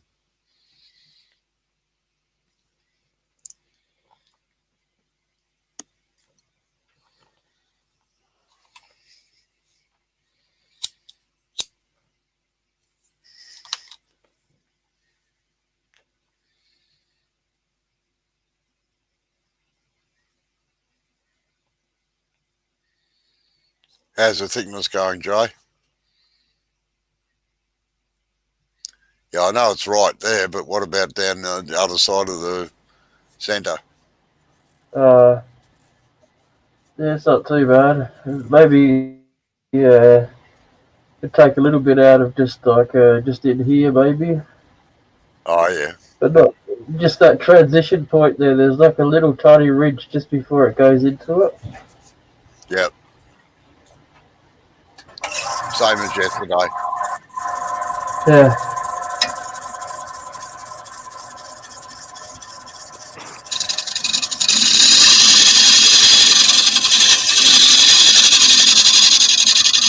Yeah, they'll be fine. They'll be fine on the CBN wheel, Tommy. In fact, the CBN wheel loves doing them.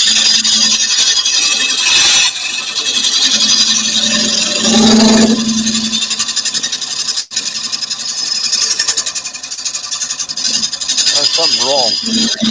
I've actually got an itchy nose, and I haven't got a face shield on. He doing some dust. Yeah, no. Normally, as soon as I put a face shield on, I get an itchy nose. So you got to lift it back up again and scratch it. It's called Murphy's Law, isn't it? Yeah.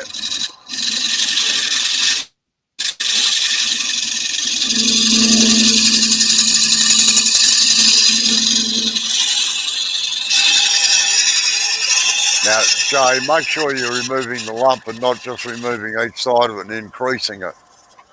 Yeah. No, there was a couple little tiny ripples in here. I was just trying to get out as well. Yeah, all right.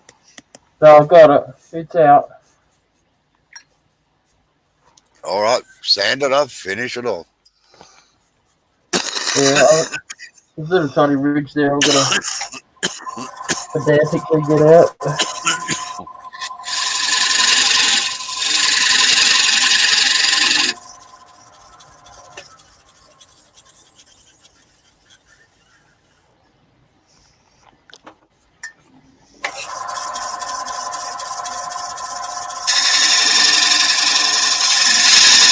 Did you get the cup of tea, Mark? I sent it via email. Yeah, it was lovely. Oh, good. Glad about Bit that. cold, but it was all right. Oh, yeah, bloody transatlantic crossings. You can't trust them. Now, I'll nuke it in the microwave. Good.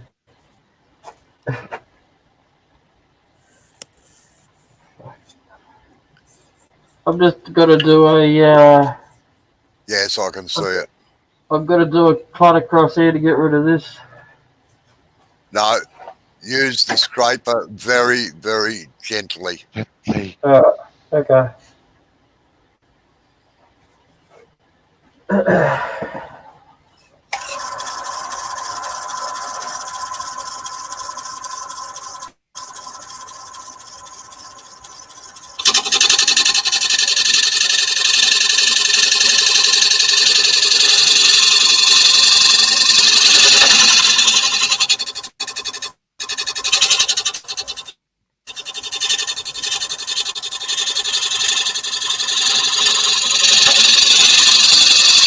That doesn't sound good. Sorry? It's only because it's thin. No, it's little bits of flicking off. We'll try a different part. Try the exact nose. All right, Jay, put that down and get your skew chisel and lay it down and flat as a scraper. Yeah, it just made it worse. Yeah, oh, well, that's the nature of red gum, unfortunately. Yeah.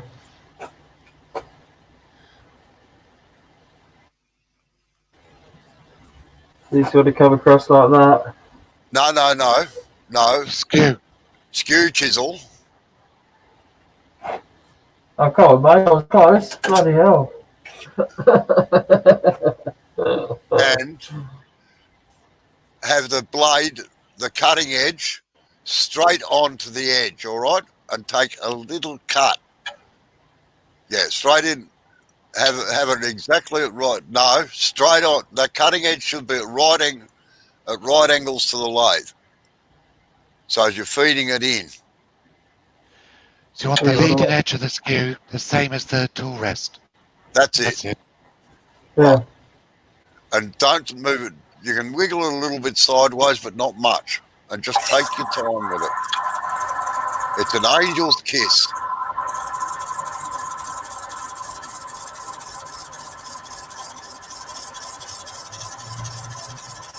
Lift your handle a little bit.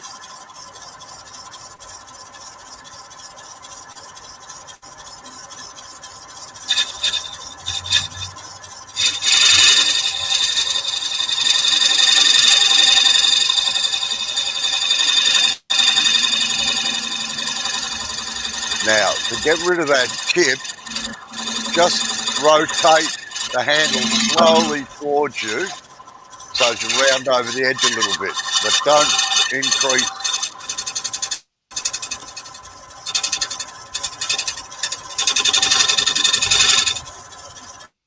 Right, have a look at that now.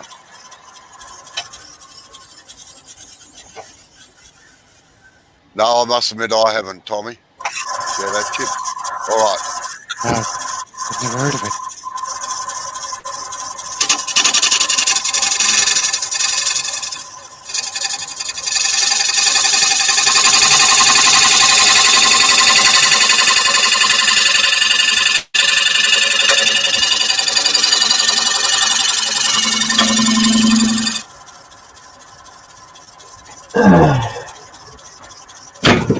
Fucking thing.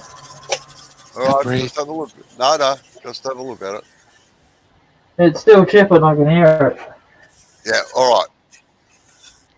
There's only one there, is there? There's a couple little ones, but there's only one big one. Right, okay. Don't worry about the little ones. They'll sand out. The big one, just get a block with a sandpaper on it and sand it out. Yeah. That's all you can do with it. 40 Now, grit gouge. If Sorry, that, speakers, I didn't mean to throw you. if this was a bigger bowl, you would never do that cut like that on the rim. Yep. Because it would flex too much.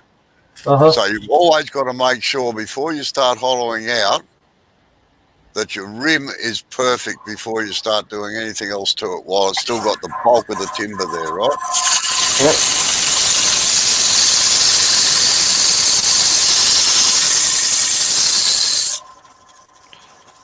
Good advice from Robert there. Always make sure your rim's in good shape. Yep, exactly.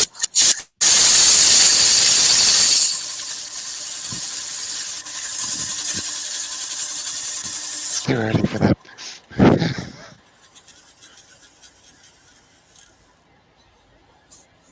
Right, now sand that mark. Are the small ones gone, have they?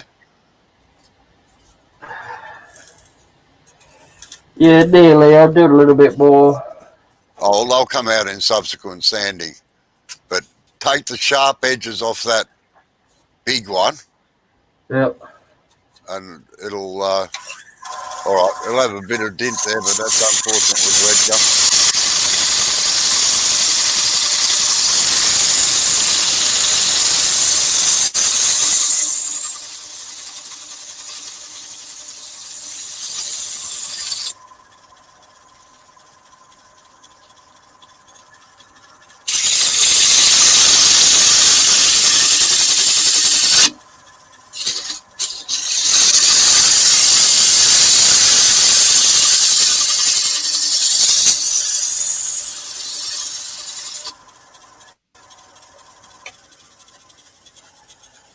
Geez, everybody in the UK must be sleeping in this morning.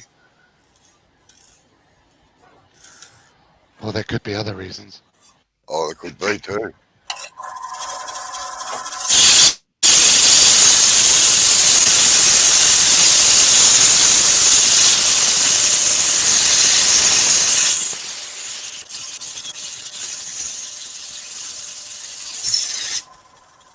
That wood's hot, man. Don't touch it, eh?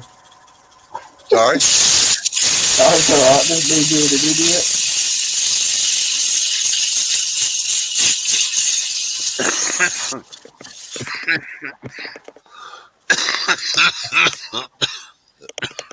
My finger just came off the sandpaper and I touched the wood. It's like, whoo, that's hot. uh, Well, technically, you should slow it down.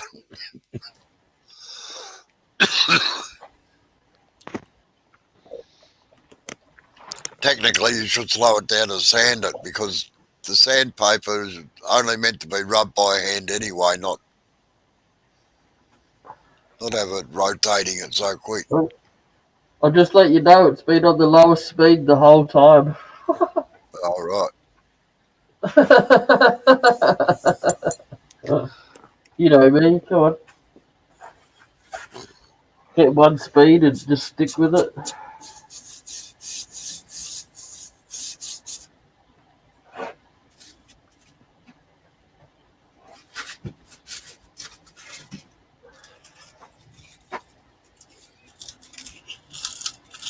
I'm gonna have to knock this on the head in a minute. Yeah, Get late. no worries. Well, you've been going for 2 hours. Yeah.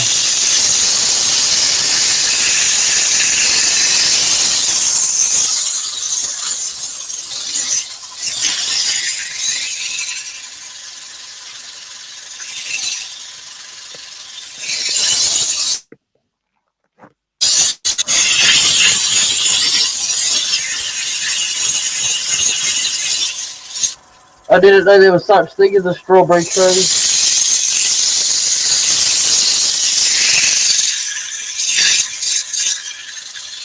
We do have a timber out there called strawberry jam, but I've never turned that either. I don't know whether you're talking about the same timber or not.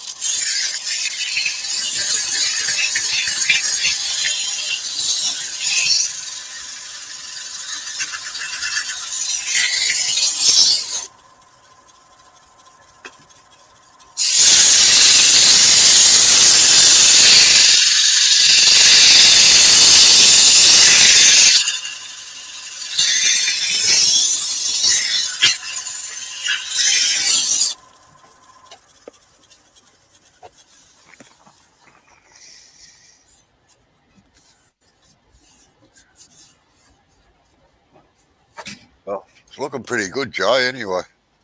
Yeah, it's not too bad, hey? Yeah, I think it looks lovely.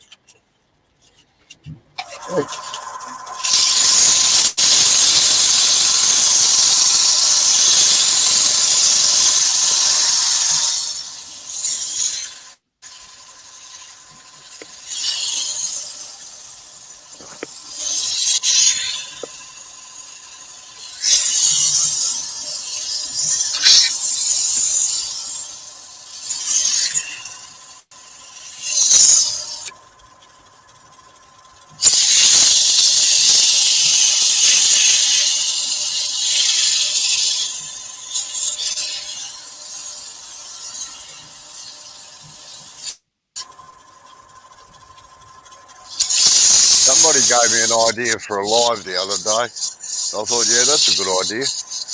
Now I'm fucking if I can remember I can't remember what it was. Everybody write these things down. I should.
Don't touch that bit, eh?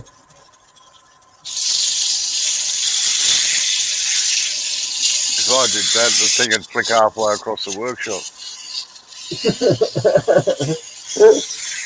Yeah.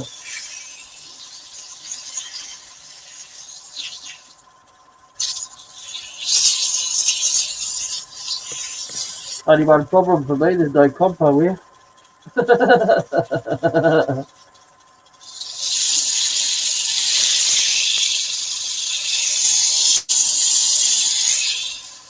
Hey, stop it! I'm going to chop my finger off, my thumb off in a minute. Steady. That's Don't looking really laugh. nice. I taught in a prison for 2 or 3 years, nearly 3 years, and they had a magnificent woodworking facility inside the prison. And we had a new bloke in, and I was explaining the dangers of everything. And he said he'd worked with machinery and everything before.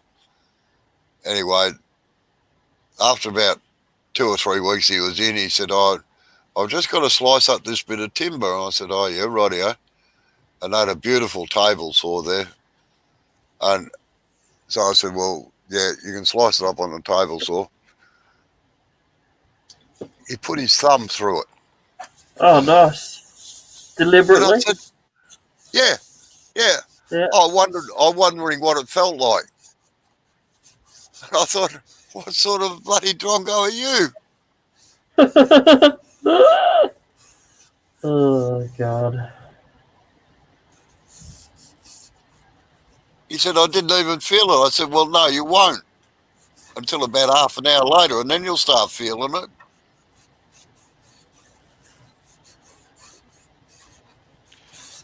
I used to work in a factory that made pastry. Yep. And on the production line, there was a long line, and you used to lump the raw pastry in at one end, and it used to come down through a couple extruders, and there was a guillotine blade, and this guillotine blade weighed 30 pounds, Yep. solid stainless steel, and it used to come down chunk, chunk, chunk, chunk, as the pastry rolled along, cut it into squares. And we had a bloody great big stick. Now you turn the machine off, put the stick in, and if there was a blockage.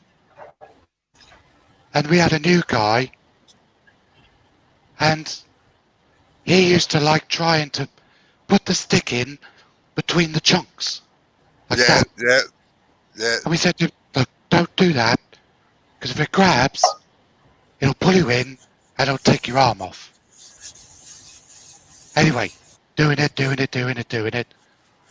He decides to have a go anyway, puts the stick in, pulls him in, cuts his hand off just above the wrist. Yeah.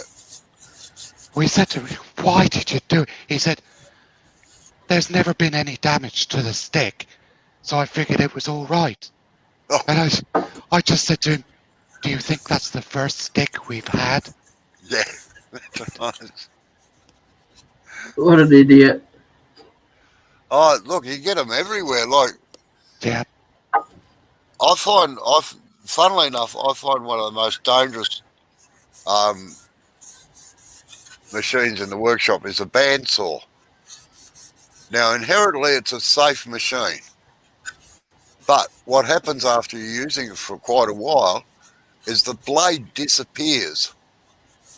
You don't see the blade. And I used to, when it got to that stage, I would switch the machine off and go and do something else for half an hour until my eyes focused again. But we used to build big spools for rolling optic fibre onto for telecom or Telstra at that time. Yep. And I had 6 university students working for me. They were my son's friends, and they could earn $200 in the weekend, which paid for all their living expenses for the week. So But I changed them every hour, and I must have, like, there were 6 different stages of doing them, and each one was conversing in every stage. And one of them said one day, "Why do you make us change every hour?" I said, "All right, just as a experiment." I said, "Well, we'll go for 2 hours, you know." After an hour and a half, the bandsaw switched off. The bloke turned to me, young Ross. He said, "Robbo," he said, "that blade's disappeared. I can't see it anymore." I said, Yes. "That's why you change every hour and have a break and have a cup of tea and then get back onto it, because you get familiar with the machine and suddenly things just aren't there anymore." I said, and that's when accidents happen. Yep. Anyway, this kid was doing something like industrial studies or something. And he actually wrote a thesis on this changing workstations every hour to relieve the tedium and the boredom of doing the job. And he got awarded a distinction for it. So he said, "I based it on your workshop." He said it was. I said, "Well, I'm pretty proud of that." So, Yeah, that's awesome.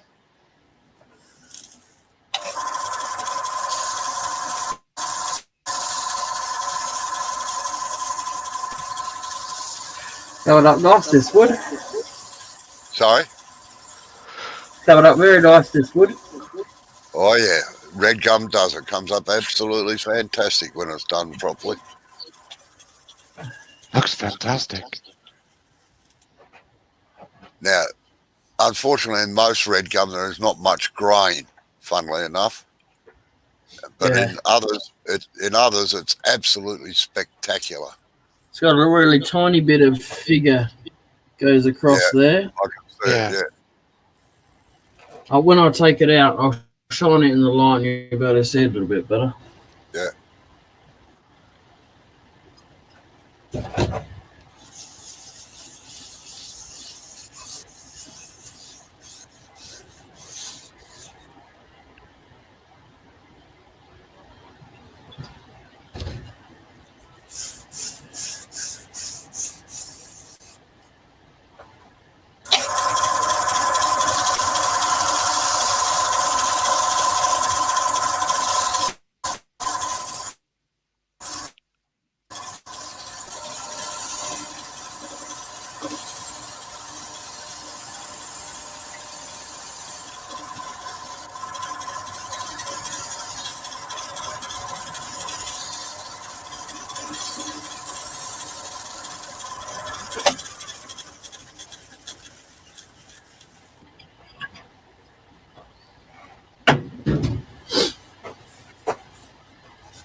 Didn't want to crack it too much and have it go plonk on the bench. Yes.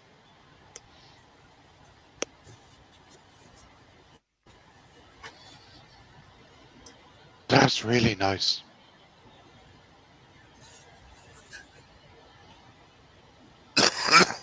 Yep. Yeah.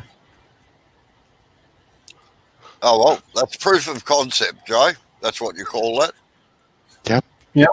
It's got most of its figure kind of goes up the Oh, sides. yeah, red gum's peculiar stuff.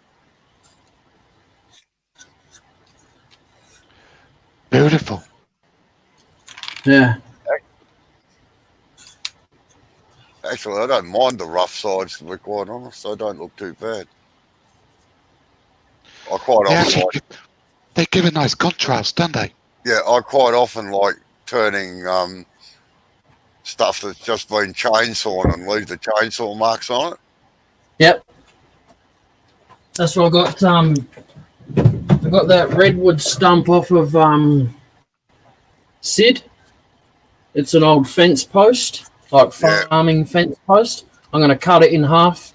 I'm going to make 2 vases out of it, like those ones that you picked up at the exhibition, Robbo. Yeah, bud vases, yeah.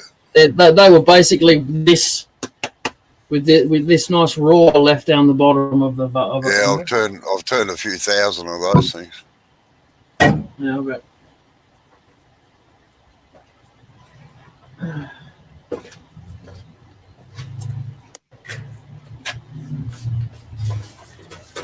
Oh, thanks for coming in. Appreciate it. Cheers. No Thanks for worries, having me. Jay. Good night, Tommy, if you're still there. And JP, if you're still there. No, he won't be. He's a floater. Yeah. A pipe I floater. suppose I better go and get into the workshop. Yeah, you have fun. Yeah. Yeah. I'll send you the link tomorrow. Just, Yeah, Robert. no worries, Mark. Thank you. All right. All right, guys. Thank you. Take it easy and don't All right. let things Thank get you. down Take it too easy. much. Man. Yeah. Take care. See ya. See you later.